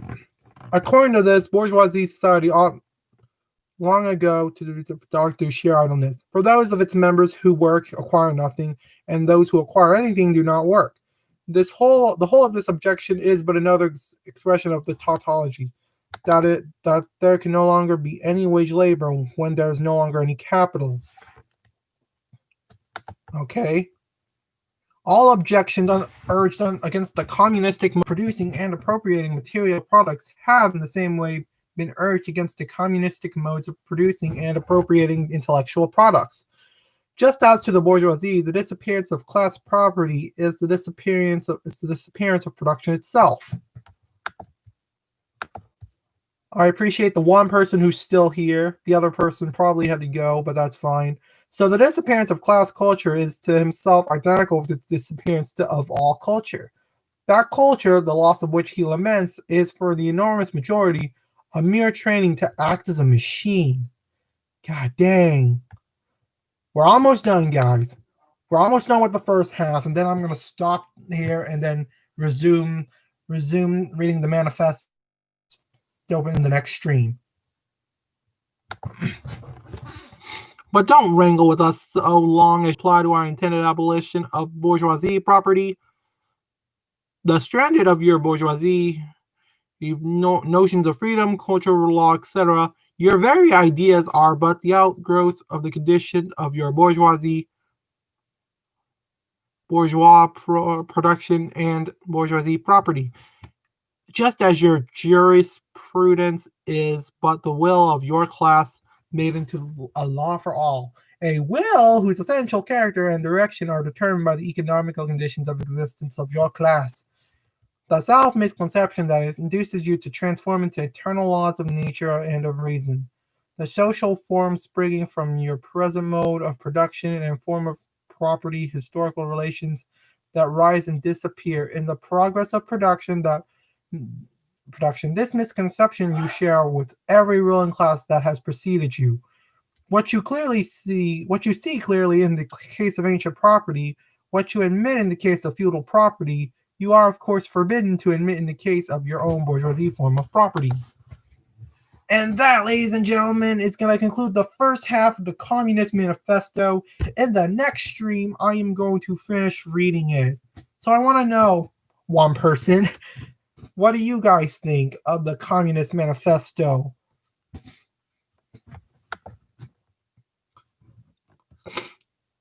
Oh my god.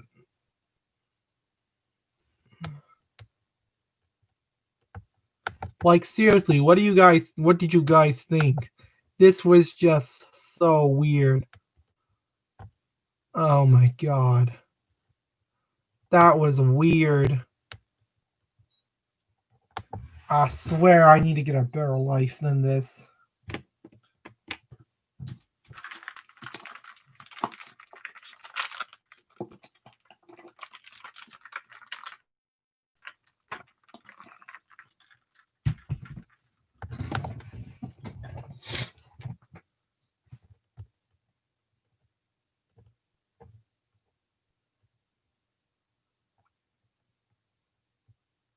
All right.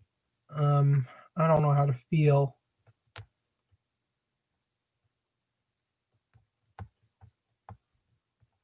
Man, this has been insane, guys. I have no idea how to feel. What's my opinion so far on the manifesto?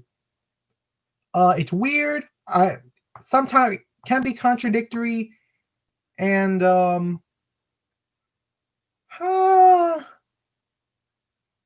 yeah. So far I read the manifesto, and I don't want to be a communist. Joe Biden is not a communist. He will not seize the means of production, and yeah.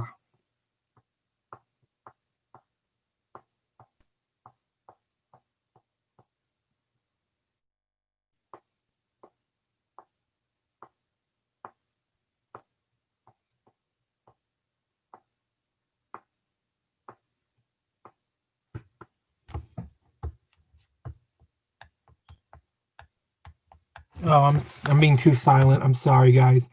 Hang on. Hang on. Just hang on. Hang on.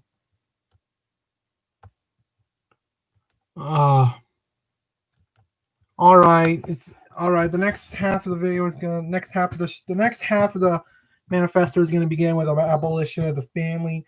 So yeah, let me see if I can invite some more people.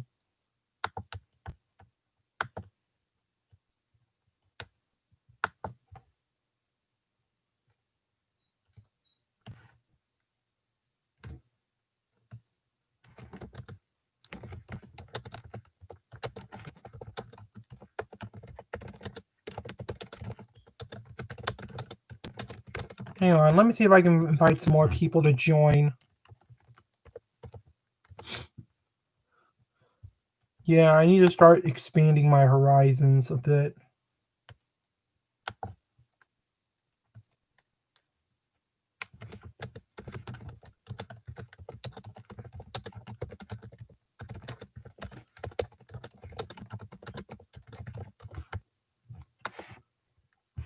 Yeah, just trying to see if I can get some more people to join. So yeah, my opinions on the Communist Manifesto. Yeah, I already said that. So yeah, after all that, we're gonna need some comic relief. So I'm gonna parody Legion of Doom. Hang on a second.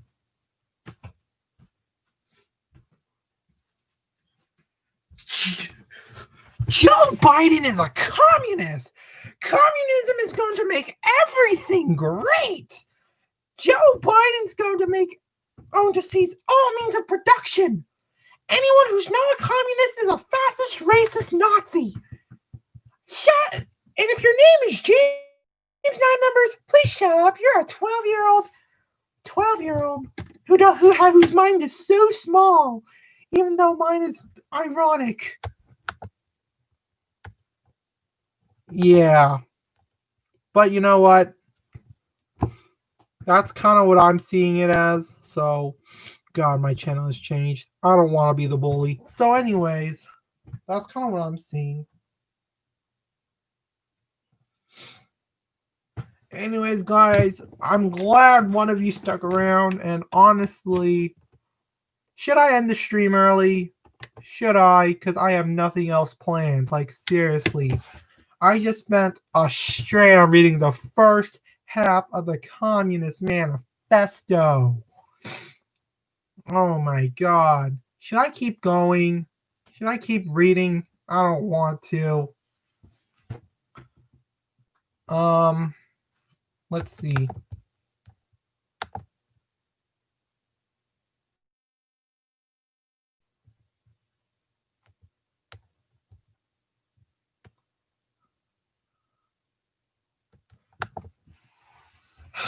I'm tired, guys. This is all. Oh my god.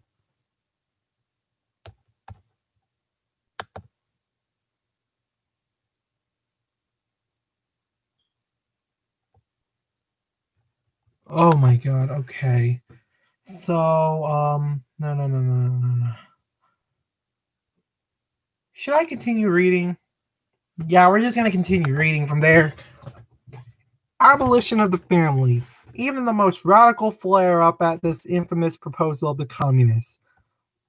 On what foundation is the present family, the bourgeoisie camp family based?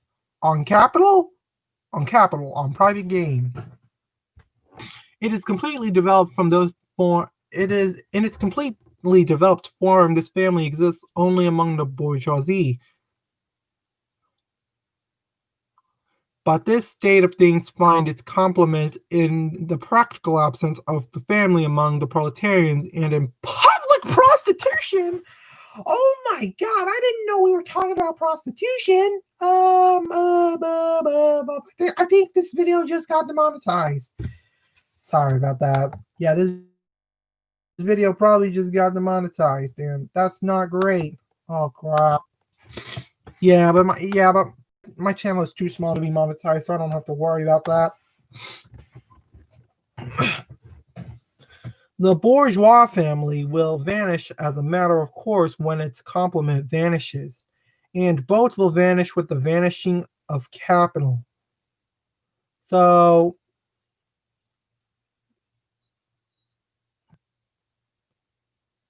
once capital money, so basically, a society, Karl Marx wants a society without money, is basically what he's trying to say.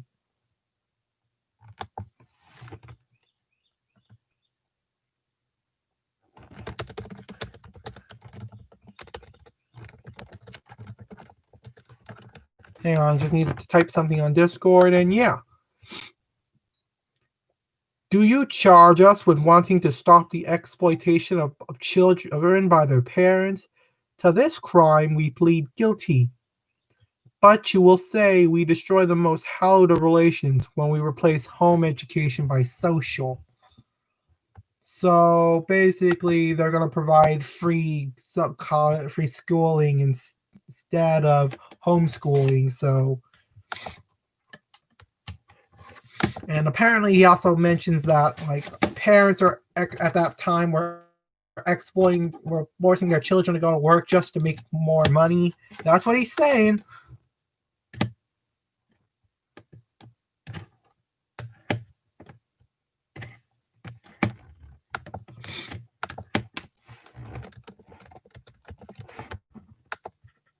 So yeah.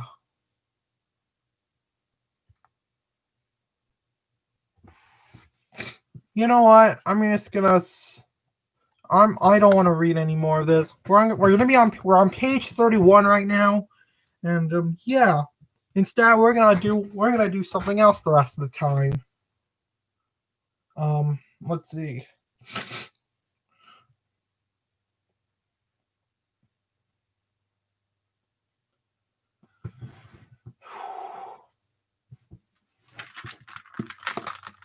Well,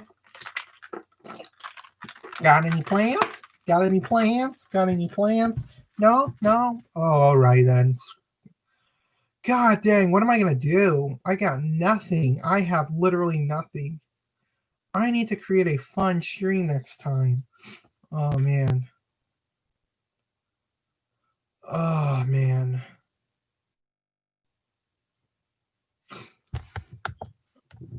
All right. I'm probably going to stream again, like, maybe tomorrow at around, 9 a.m. maybe? A little earlier than anticipated. 9 a.m. maybe tomorrow. I'll stream again to finish reading the rest of the manifesto. And yeah. So all right, we're just gonna do this for 30. We're just gonna sit here for 30 minutes, just share our thoughts, even though there's only like one person here. But I appreciate you watching. Anyways, it's great.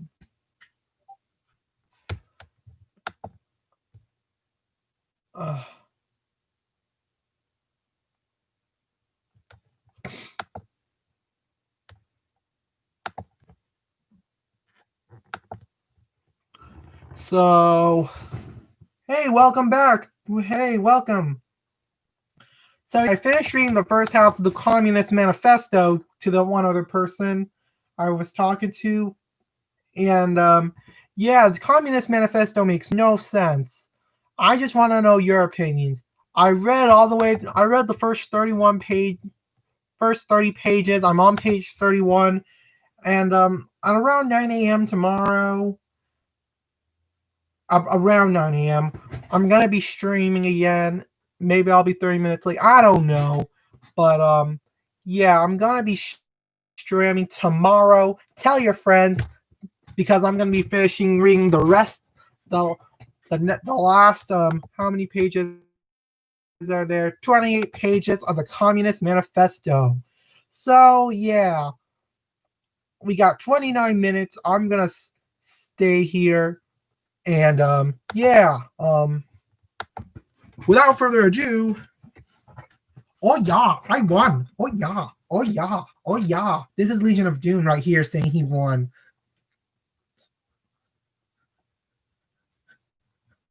This is a weird dance. I don't understand. I don't know what I'm doing. Without further ado, for the rest of the time, we can talk about Copper Strand from last night. I never got to watch it, but I'll probably watch it soon. What was your guys' opinion on it? Like, what happened? I would really like to know.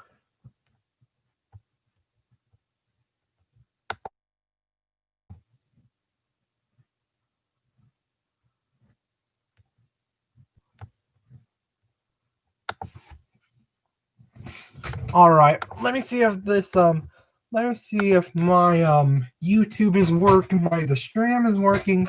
Looks fine. Looks fine. Things are going great. And yeah.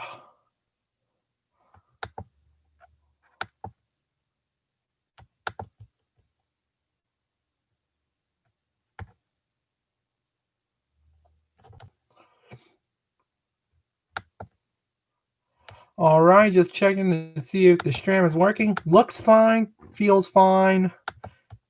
All right, are things looking good? Please tell me. All right. Yeah.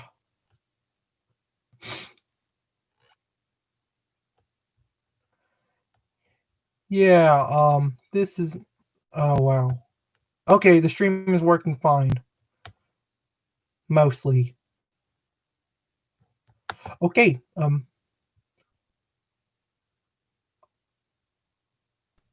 okay. All right. I thought I was going to lag. I was going to be angry.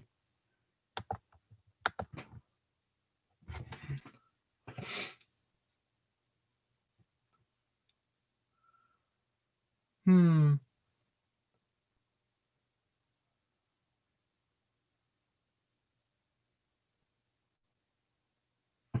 I wonder. Huh.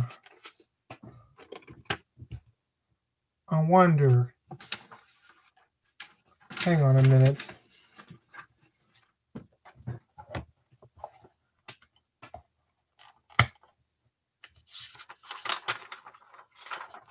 I wonder.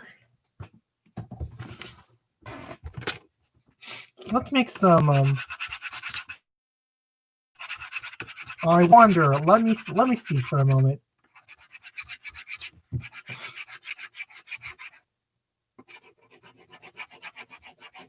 Okay. All right. Go, go, go, go, go, go, go, go, go, go, go, go, go.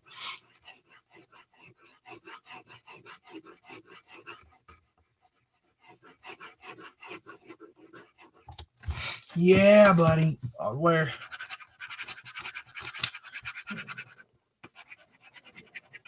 Just got a red color pencil ready.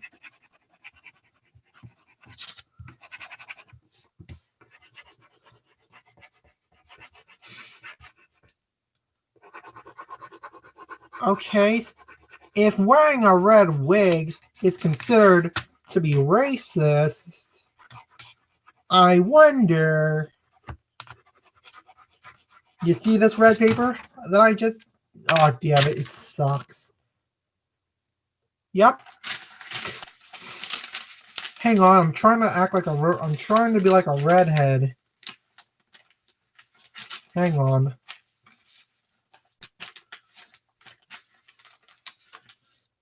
Yeah, that didn't work. And that one person's gone. All right.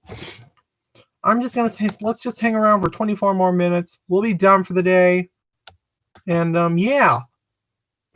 Hopefully you guys enjoy the video. Let's see here. What are we going to do?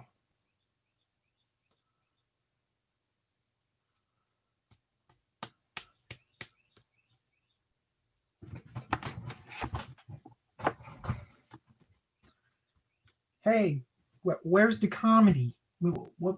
Hey, comedy, where are you?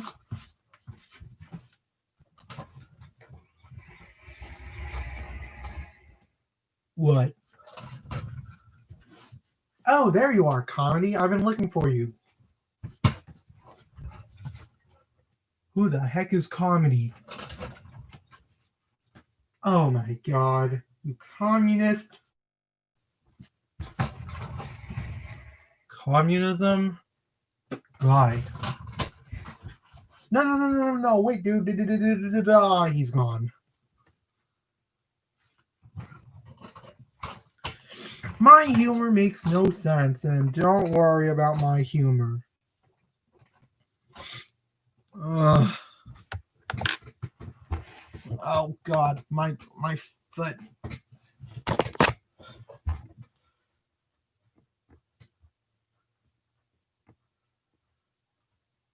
My humor makes no sense.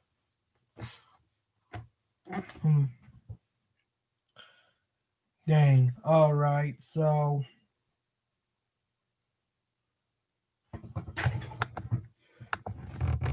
All right.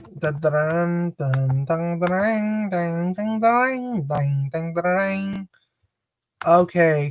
What was your opinion on the Communist Manifesto? Leave your comments in the description below since the live chat is so empty. But someone is watching, so someone is clearly dedicated to this channel, clearly. So thank you for that. I actually appreciate it. Thank you, Private Area, for commenting, and for anyone else who's joined in on the stream. Let's see who's here right now. Its participants is just me. Yeah. So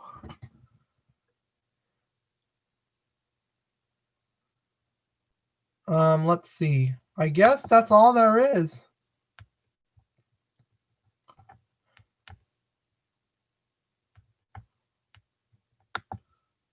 Hang on a moment. Stop that right.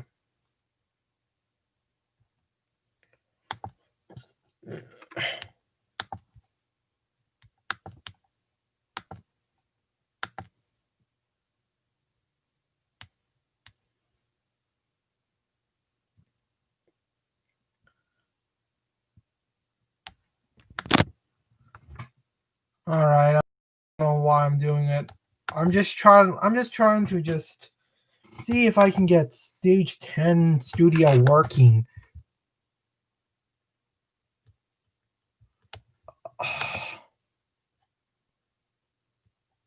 You know what? I'll do that another time. And yeah, I'm sweating. I guess after this I'm just gonna eat and then just hang out at the Discord at several Discord servers, I guess. So This has been a weird stream, and by far one of the cringiest streams I've ever went through. Yeah, at least we didn't lag out this time. I appreciated that. Copper would love to make slick mics. Oh yeah, that from more than 2 hours ago. Check it again. Lol. Anyways, guys, what are we gonna do for the next 20 minutes? And no, I'm not gonna chug this all down. My stomach already hurts.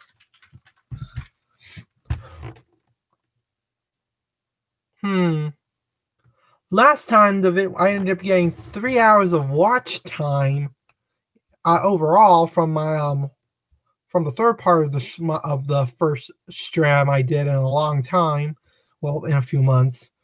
But yeah, I appreciated that. And the next stream I got time in the stream, but this time hopefully I think we did pretty good. So if we do the math, let's say for a typical stream, the last time I checked my YouTube statistics, I had like 25 hours max. And yes, I'm calculating on when my channel could potentially be monetized based on watch time hours. On the subs, I need 1,000 subs on 7, but hey, if you want to join the channel, hit the subscribe button below if you want. But let's say each stream does like around like 5, gets 5 total hours a day. Well, first you need 1,000 hours. Well, first let's calculate how many hours I need in order to reach that 1,000 subs. That 1,000 viewers, sorry. We gotta get 1,000 hours. We already got our first 25. And then we gotta simply divide that by 5 per stream. 5 hours a stream for based off how many people are watching. Boom, 195 strips. Yeah, I can't make it.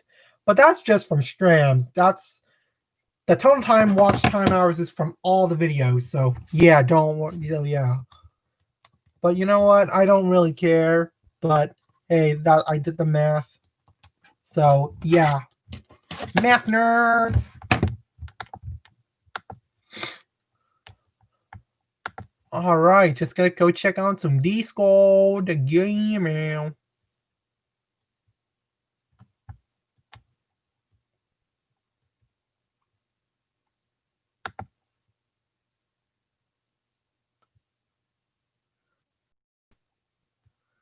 And yeah, I don't know what I'm gonna do.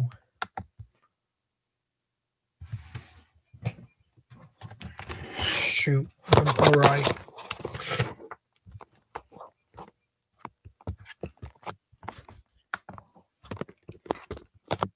Oh my god, my computer's hot. We've been out here a while.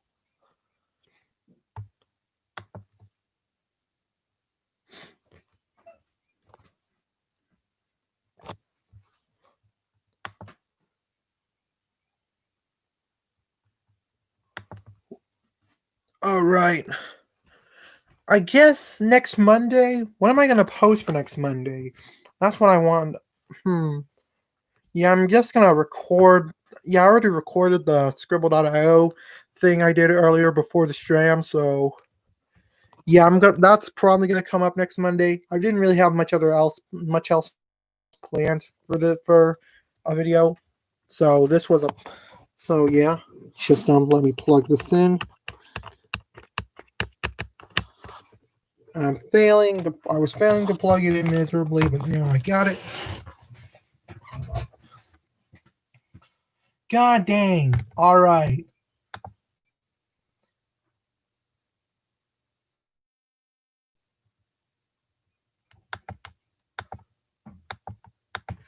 If you got, I've already placed the link in the chat, so if you guys want to check it out, you can. And yeah, 16 minutes. Wow.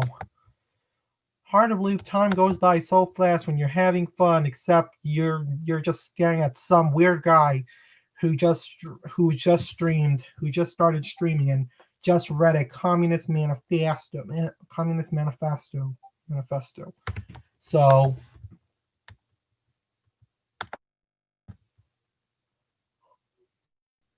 All right.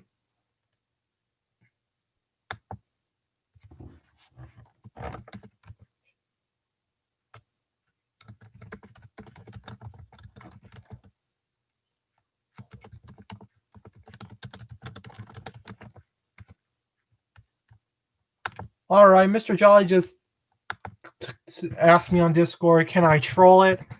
And then jokes, and I just told him, you know what? Yeah, I only have 15 minutes left. Maybe I'll extend. I don't know if I can extend it. I'll try.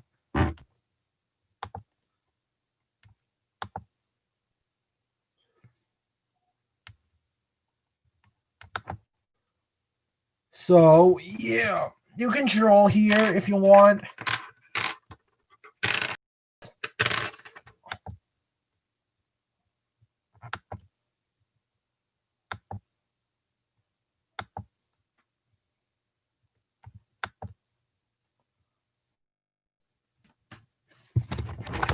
Earthquake! Alright, the quality of the stream is fine for now. So, yeah.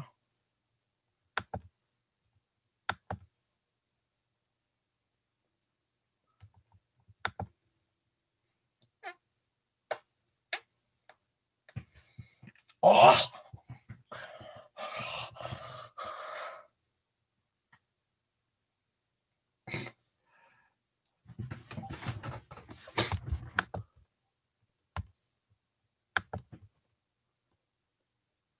Alright.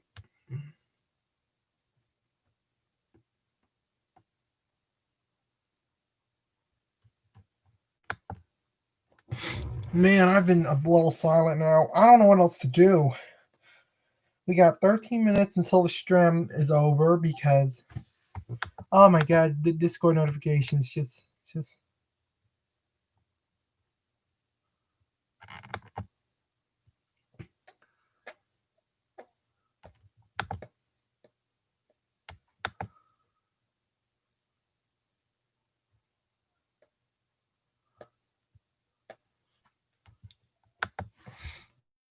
So yeah, I think that's gonna be it, guys, for now. I don't know. Well, man, I didn't think it was gonna be that boring. You know, boring is a political. You know what? Let's make up a political ideology. Boringism, a political ideology that stems on the recentness of boring, which bans the activity of having fun. And if caught having fun, you'd be arrested and be criminally charged. That's boringism for you.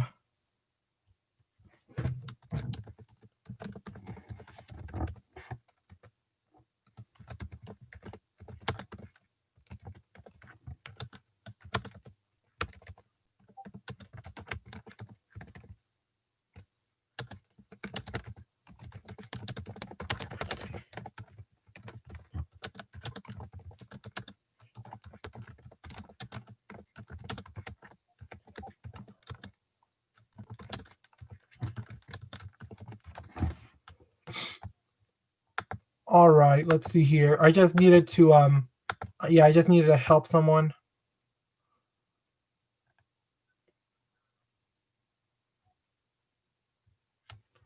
Just needed to tell someone about the stream because someone still wanted to tune in. So yeah, I always welcome new people. And yeah, I will be streaming again for you guys again tomorrow, just so that way we can finish reading the rest of the Communist Manifesto. And we were on page 31, right? Hang on. I just need to scroll down a bit.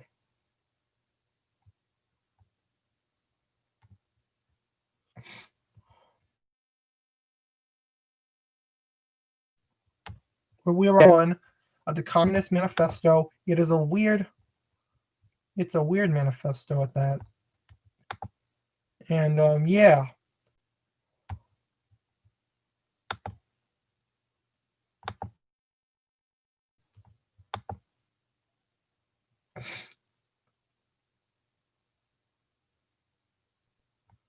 Oh god, dang. I'm now some people are probably bored and yep. I tried my red paper hair, but it doesn't work. It's not a real. It's obviously not real hair. And now everyone's gonna think I'm a loser from hell. But hey.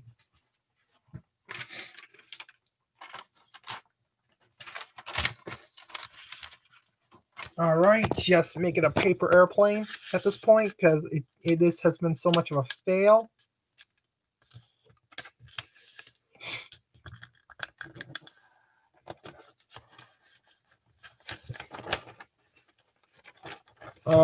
Let's see.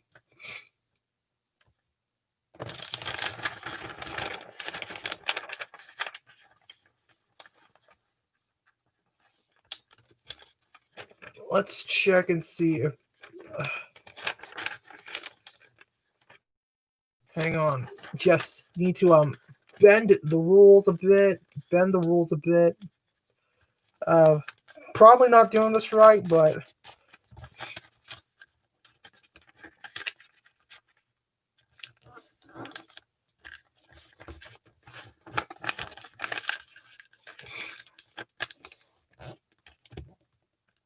Here's me making a terrible paper airplane.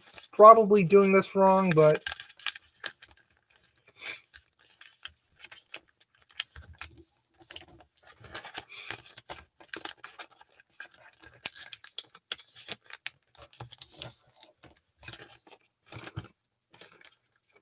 What the hell did I just create? I created a monster. I don't think this is going to even work. Like, what in the world did I just create? Like, what is that? I swear, there's something wrong with me. Just put it at the top. And, yeah.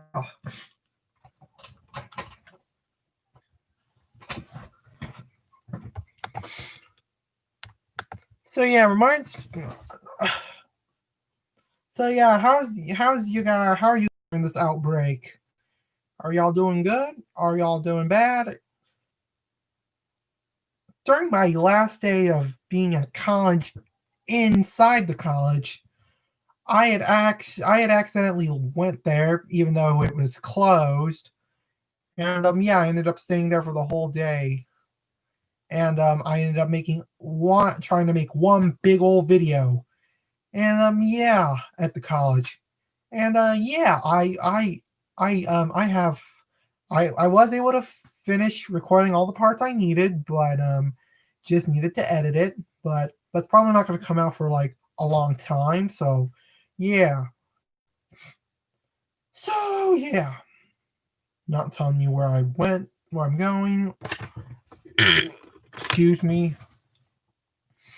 And honestly, guys, after these next 7 minutes, we're gonna be ending it. And I'll tune you. I will tune you guys tomorrow.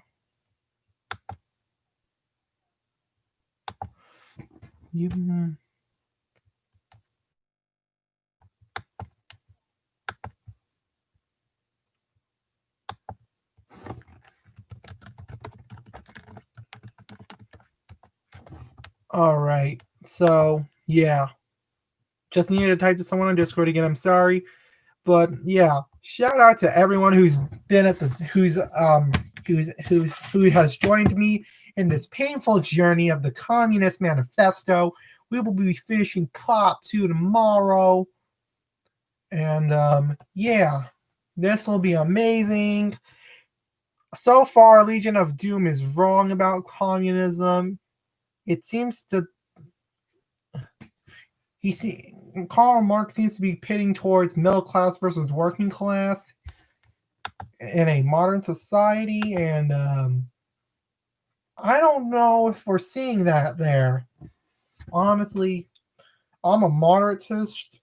I lean more socially progressive, more fiscally conservative, but not by a lot, though. But not by a lot. I'm mostly just a moderate. A moderate who supports third parties and independents. Yeah! You think we spoilers? No, we can talk about that in the next 5 minutes.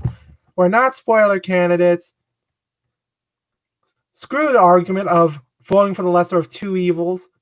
Forget that. Where's political freedom? Where's political choice to both parties? Where's my freedom? And yeah, I just want to know. Yes, I know I'm now going on a rant about the two-party system and all that stuff. But hey, the system deserves it. The system deserves to be ranted on. Because I have yet to hear a person say we don't need a third party or an independent. All I've ever heard was, yep, that's about right. Yep, we need a third party and independent because both parties can't represent for crap. And I've never heard anyone really disagree. That's just the truth. Well, not out of people I've met online. I mean, on videos, on online videos. Of course, there's going to be a lot of people who support the two-party system. There's always going to be that significant percentage. It's probably going to be why the two-party system always exists.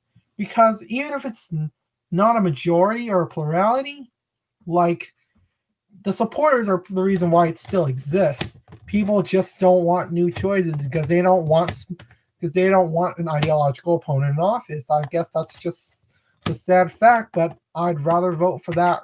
But I'd rather really risk that chance. So yeah.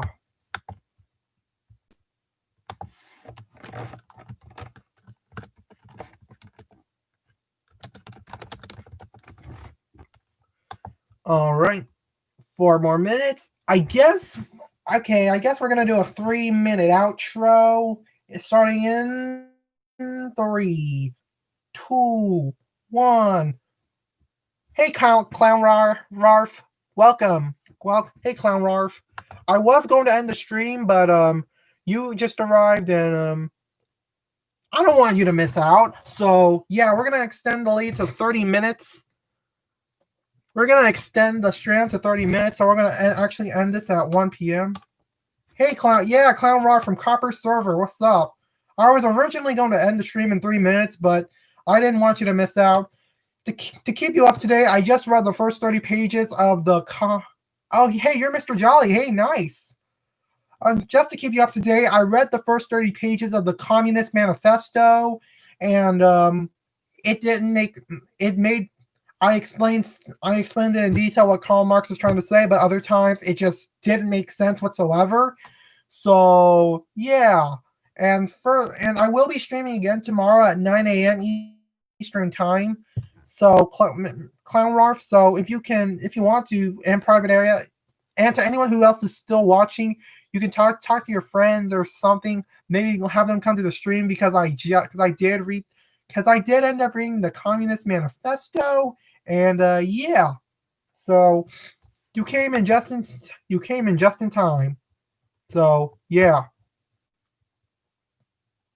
So what are we going to talk about?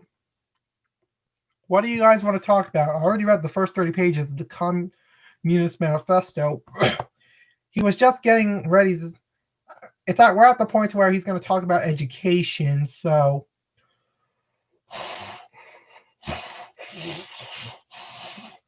I am so out of breath from reading that Communist Manifesto, man. Like, seriously, that got me out of breath.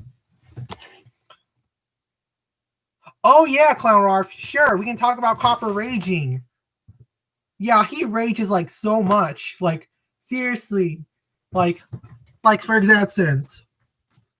Stop saying the N-word! Stop! You will respect my order! You will respect my authority! You will respect my order if it's the last thing I do! Stop saying the N-word!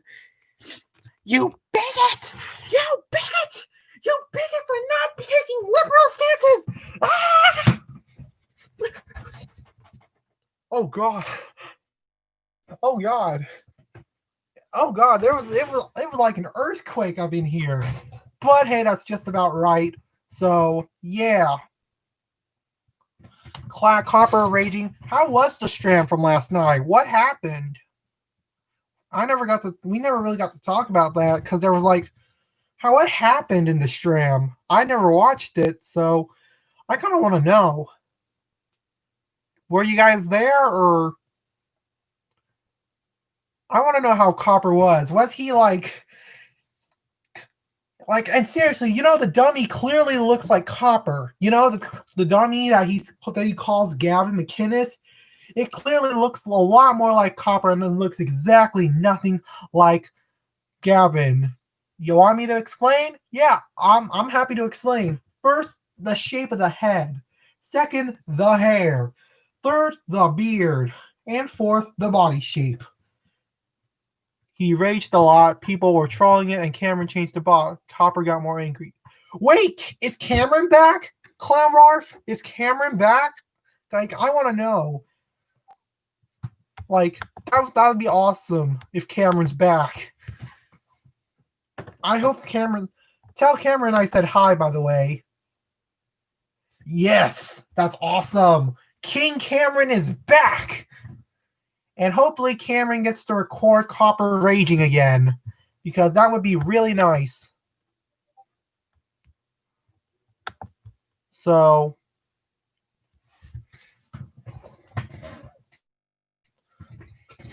yeah.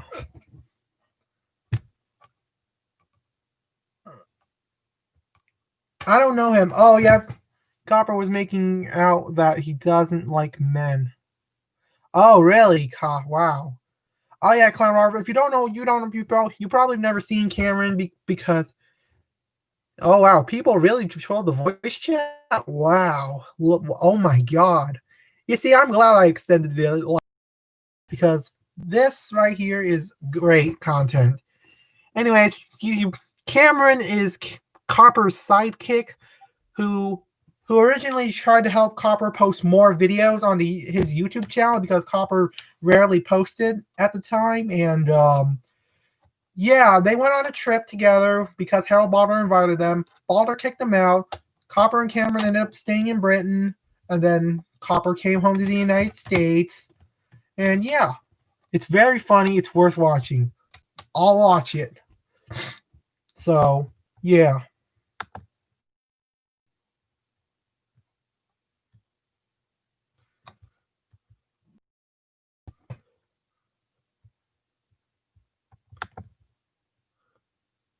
It's very funny. Okay. So, yeah. Well, me faking Copper raging kind of got popular last time, and it seems to be popular again this time. So, yeah. Oh!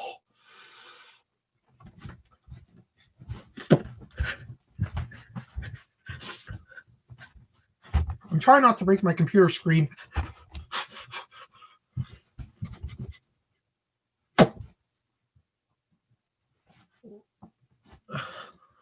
Oh my God. How does Copper do it? How does Copper break out the sweat so much?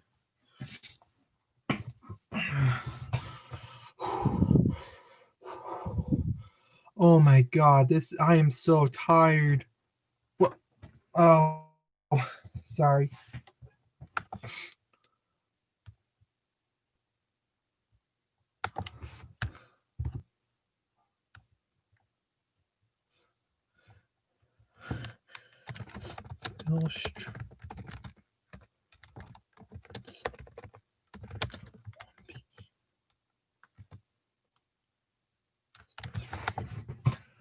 So, yeah, guys. Oh, man, I'm so tired. Do you...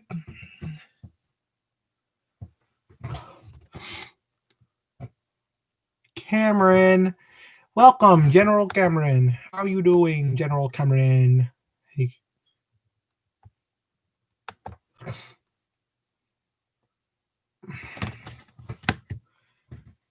Hey, Clown Rarf. You missed out on quite a bit. I was reading the Communist Manifesto, and I put the link at the top below, at the top of the screen. You can read it for yourself, and I'll give you a spoiler. Yeah, this did not make me communist, by the way.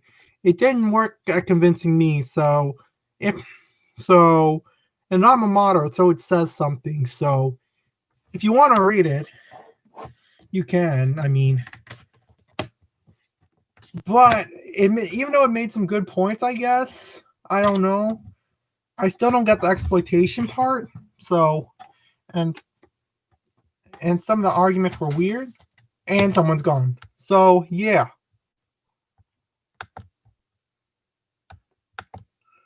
Man, I'm going to be streaming for 25 minutes and I don't know what to do. Man, I'm streaming for 25 minutes and I don't know what to do. Now that one person has left, the other person is just going to sit here and be a supporter of mine. I'm going to look at my social blade real quick. And yes, every person who has a YouTube channel has a social blade. So, yeah. It's going to be good. I'm going to look at my social blade right now. 242 uploads as of right now. Apparently, I'm a news channel.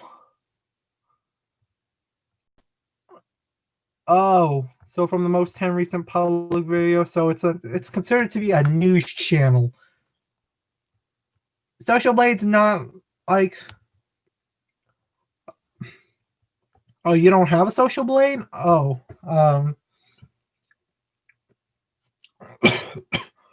okay. Sorry. Hang on. I'm out of breath from reading that communism. I have my mistake. Yeah, everyone has a Social Blade. Just have a YouTube channel and then you'll have a Social Blade. I'm looking at my Social Blade right now. My total grade is a C. Whoa! I almost spilled the cooler for a second. 147 video views from the last 30 days, and I'm at 3,871 views according to the Social Blade. So we just need to get 129 more, and then we will have our 4,000 views. So yeah, that's really cool. 4,000 views. So yeah. This will be interesting.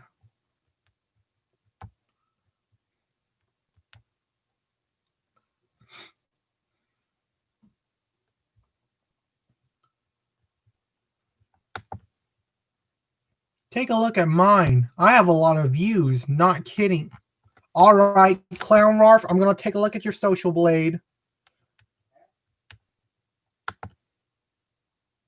Nothing.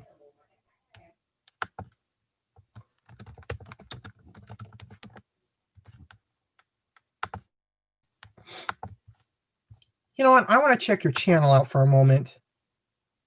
Oh, from earlier videos? Okay. I'm just going to take a look at it for a moment. How many views have you posted? I guess I'm just about to find out right now. And yeah.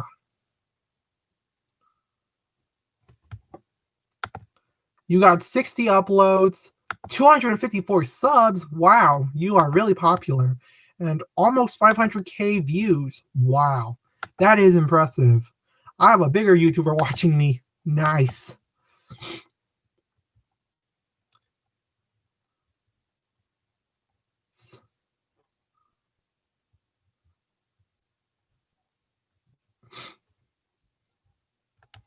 All right, let's see here. Man, you get thousands of views a month. Wow, you have more views in a month than I've ever had in my entire YouTube career. Wow, that is amazing. And hey, we got a third person on. That's great news. The stream is gonna be going on until 1 p.m. So we got like 21 more minutes. So yeah, it's all gonna be good. I was just looking at my Social Blade. And yeah. Pow, pow, pow, pow, pow. I'm just trying to act like Hopper now for some reason. And that person's gone. And okay, well, look at the bright side. All right, well, okay. What do y'all want to talk about? Like, what y'all want to talk about?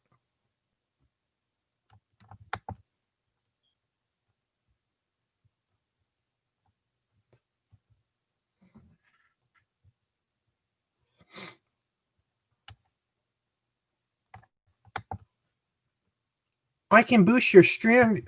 Oh, really? You can do that? How? You want to boost my stream view? Sure. I mean, that would be nice, I guess. How would you do that, though? Well, you are a bigger channel than mine, so I will be reading the second half of the stream tomorrow. I'll send a message to my sub, so maybe you'll get. Cool. Thanks, Clown Rarf. Even though subs don't really matter, supporters would be nice. So, yeah. I'm happy to ride the coattails of everyone. Just like Copper did when he rides the coattails of Cameron. Whoa! Whoa! Whoa! Cameron, slow down! Cameron. All right. I'm also do my part to expand more to encourage more people to watch my channel and see the weirdness of it, and hopefully more people will end up seeing the second part of the Communist Manifesto, because I'm not a communist. So yeah, will you bourgeoisie, oi bourgeoisie.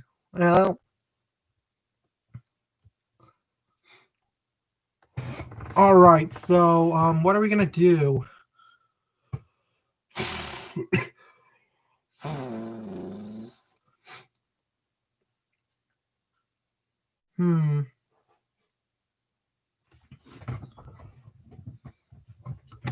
My name is Copper Cab. Well, Copper Cab. Well,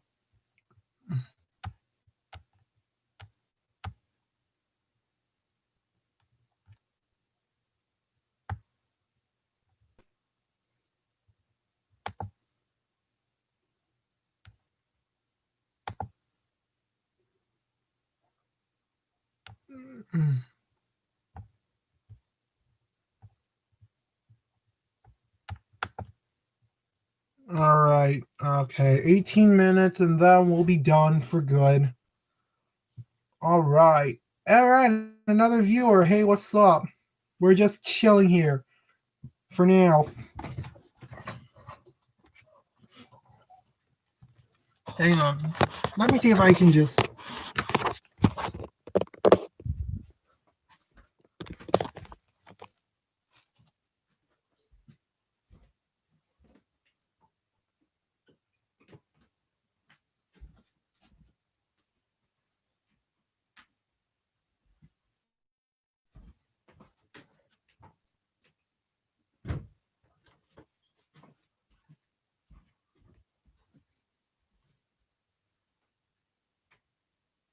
You know what? Yeah. I just wanted to say that it really irritates me. Is this video gonna get copyright strike if I sing the song? Hello? Copyright? So guys, I'm in the future. I'm thinking about reacting to Copper Cab's tweets, because I've seen some of his tweets and they're pretty weird. So if you guys want to see me react to that, please let me know. I'll happily do it. And yeah, I don't know what else to say. I've already got a bunch of ideas planned. But first, tomorrow's stream, I gotta finish reading the Communist Manifesto, because apparently communism is supposed to equal life. Just I don't know why, but if communism equals life, what is freedom? Dividend? No. My thoughts of a universal basic income are: it's economically unsustainable, but it would help a lot of people eliminate poverty. That's just my view of universal basic income.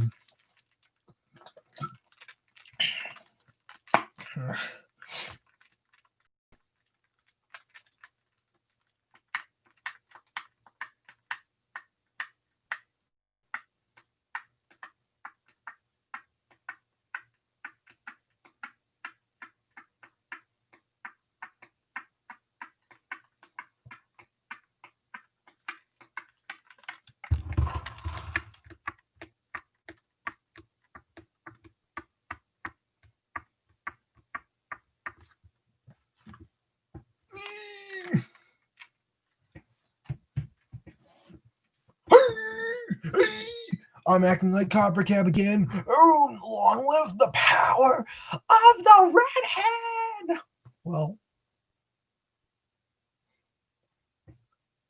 Well, I don't know what else to say, man. We only got like a certain amount of time left. And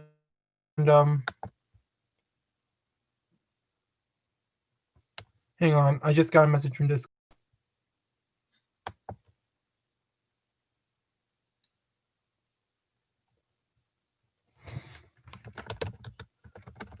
Hang on. Yeah.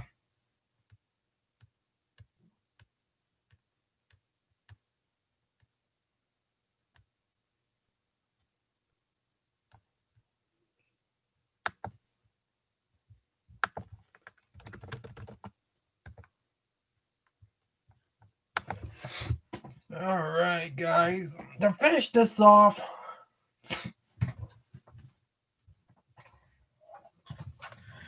I guess now that I don't know what else to say, we're gonna pretend my copper is raging.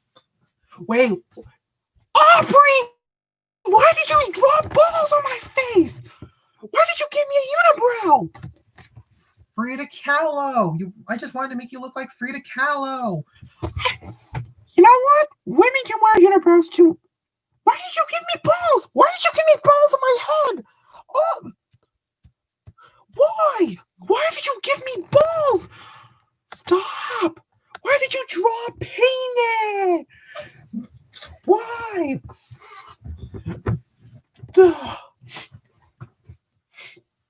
Oh, God. Hang on a minute.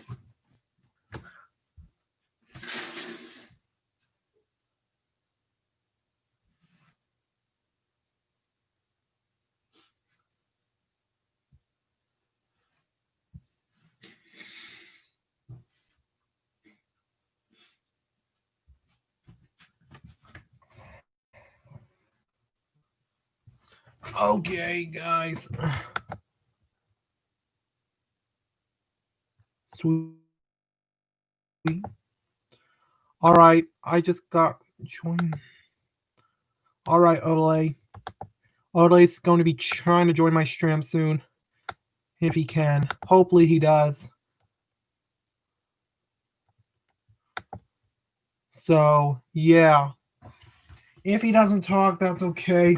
I will be streaming tomorrow at 9 a.m. Eastern Time. I've already said that like multiple times, but hey, in case you missed out, I want more. Hopefully, we can get more people to join, and maybe I'll do some more fake copper rage, like, oh, oh, kill me,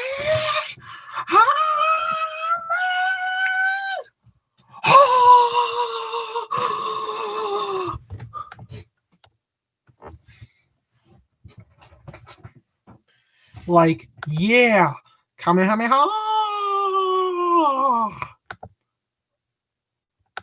And consider that as an attack on the Communist Manifesto. Don't worry, I'm sure the Fascist Manifesto ain't better, but still.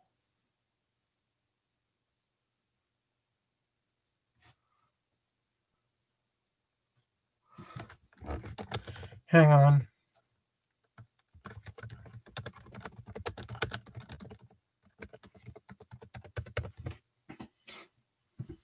Let me invite Odelay to the stream for the last 10 minutes, and then I'll peace out for now. And then I'll start again tomorrow. This time I'm going to make sure I tell you guys on some hard, who I want to see.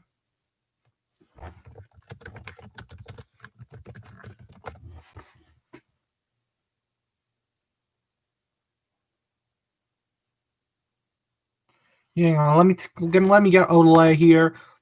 Even though Odelay's technically not here on the stream right now, I'm talking about him, so I'm here on Discord with him. So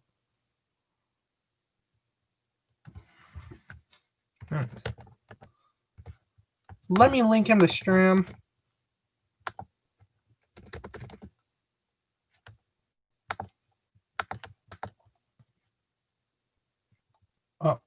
Let me see if I can link him to the last 10 minutes of the stream.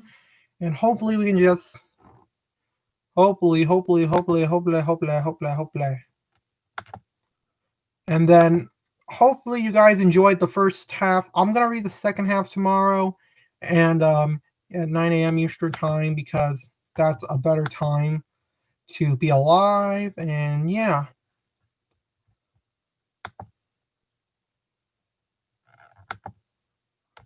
Wow, my stream name is talking about drama, but all I've been talking about is the Communist Manifesto because of the drama I had from last night with Legion of Doom. So yeah.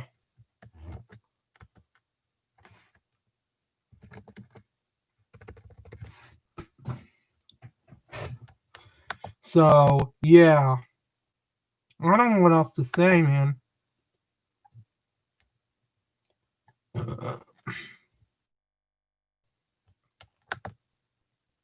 All right, I'm just making sure the stream isn't broken. Man, I've been live for 3 hours. Wow. And without any cutoffs. That's amazing. Hopefully, and just hopefully, swear to God, hopefully it'll stay that way. No promises, but hopefully it'll stay that way. I hope so. Because I really, really, really, really, really, really want more people to join. But hey, you know what? It's fine. I'm here to spread positivity a lot of the time. So yeah.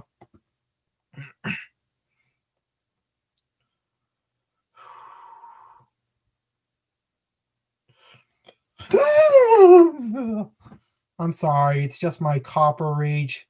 Hey, another person's on. Hey, you're just in time. We just got like 8 minutes left before the stream's over. Don't worry. The stream I'll be doing a new stream tomorrow at 9 a.m. Eastern time to finish reading the second half of the Communist Manifesto. And yeah, I want to say thank you for joining. I appreciate for joining. And if you want to, you can just scroll back and rewatch the whole thing because oh man, it was a bit weird. Okay, so yeah.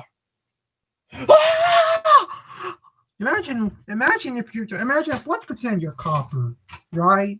And pretend if Copper was a communist. I'm pretty sure he said he was a communist on his one of his strands, but then he said no, he wasn't. He was a socialist. But whatever.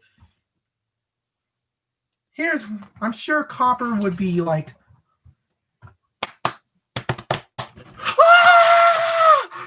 oh, you racist Nazi! Pretty much, if anyone wasn't deemed as a communist, and not just to say or a socialist. So yeah. Karl Marx, more like Carl knock on the door. No, but no, seriously, guys. Oh my god. Blah, blah, blah, blah. Man, I have no improvisational comedy, so oh shoot, spiderweb. Destroyed it. Hey, sexy lady. What is wrong with me?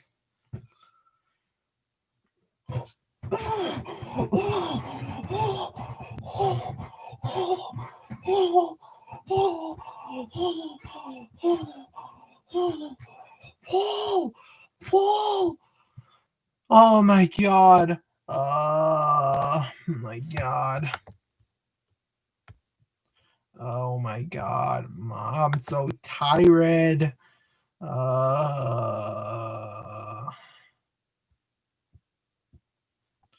Oh my god. This is.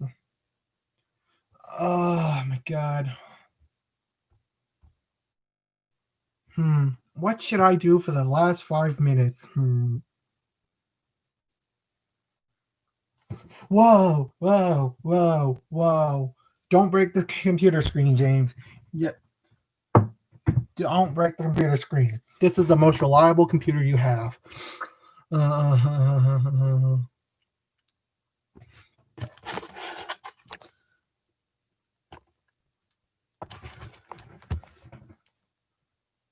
Hang on, let me urinate. You thought I was gonna really urinate? No. I don't urinate in the shower or anywhere or poop or anywhere. What is wrong with me? My name is Carver.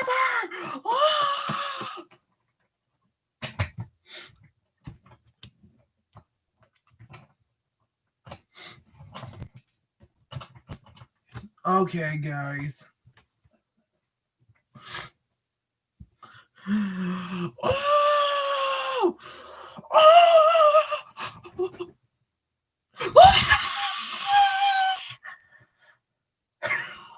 What's wrong with me?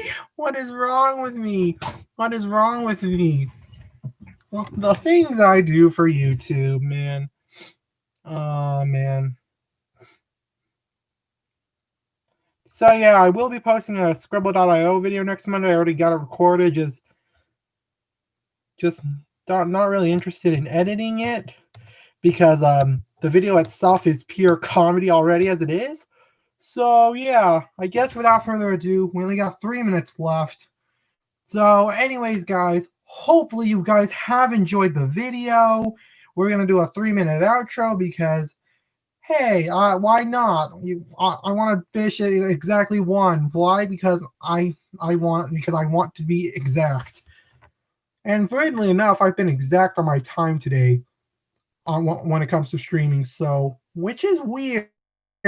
So yeah, I don't know why I did that. That was just pure coincidence. So, anyways, guys, hopefully you guys enjoyed the video. Tomorrow I'm going to be posting another stream, reading the rest of the Communist Manifesto. You guys can view your comments probably either right here or down in the comments below to see what your opinion of the Communist Manifesto was. And if you liked it, okay, great. If you don't like it, okay, cool. You're like me, and you just don't understand what he's saying, and he's just damn confusing me. But anyways, guys. Oh, all right, guys. Anyways, guys, I guess I'm just gonna do what every other YouTuber does in the world, which is basically hit that like button, hit the subscribe button if you are new to my channel, hit that little bell in the description after you click subscribe, so that way you can get notified for my new videos. And yeah. So yeah, guys. Oh my god. Anyways, guys, I guess I'm gonna be on Discord. Go on some Discord servers for a bit and see how other people are doing. And yeah, hopefully I'll see you guys later. We do have 1 minute left, so I'm just gonna stick around for this next minute because why? I'm weird. And you Nazi! Whoa, Copper, calm down.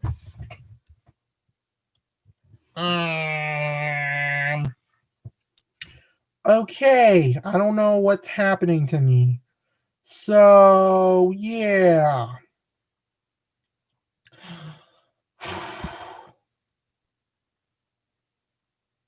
Oh man, hello darkness. No, it's silence, not darkness.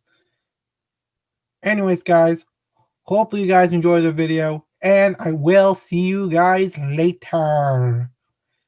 When we literally have like 15 seconds left, so yeah, guys.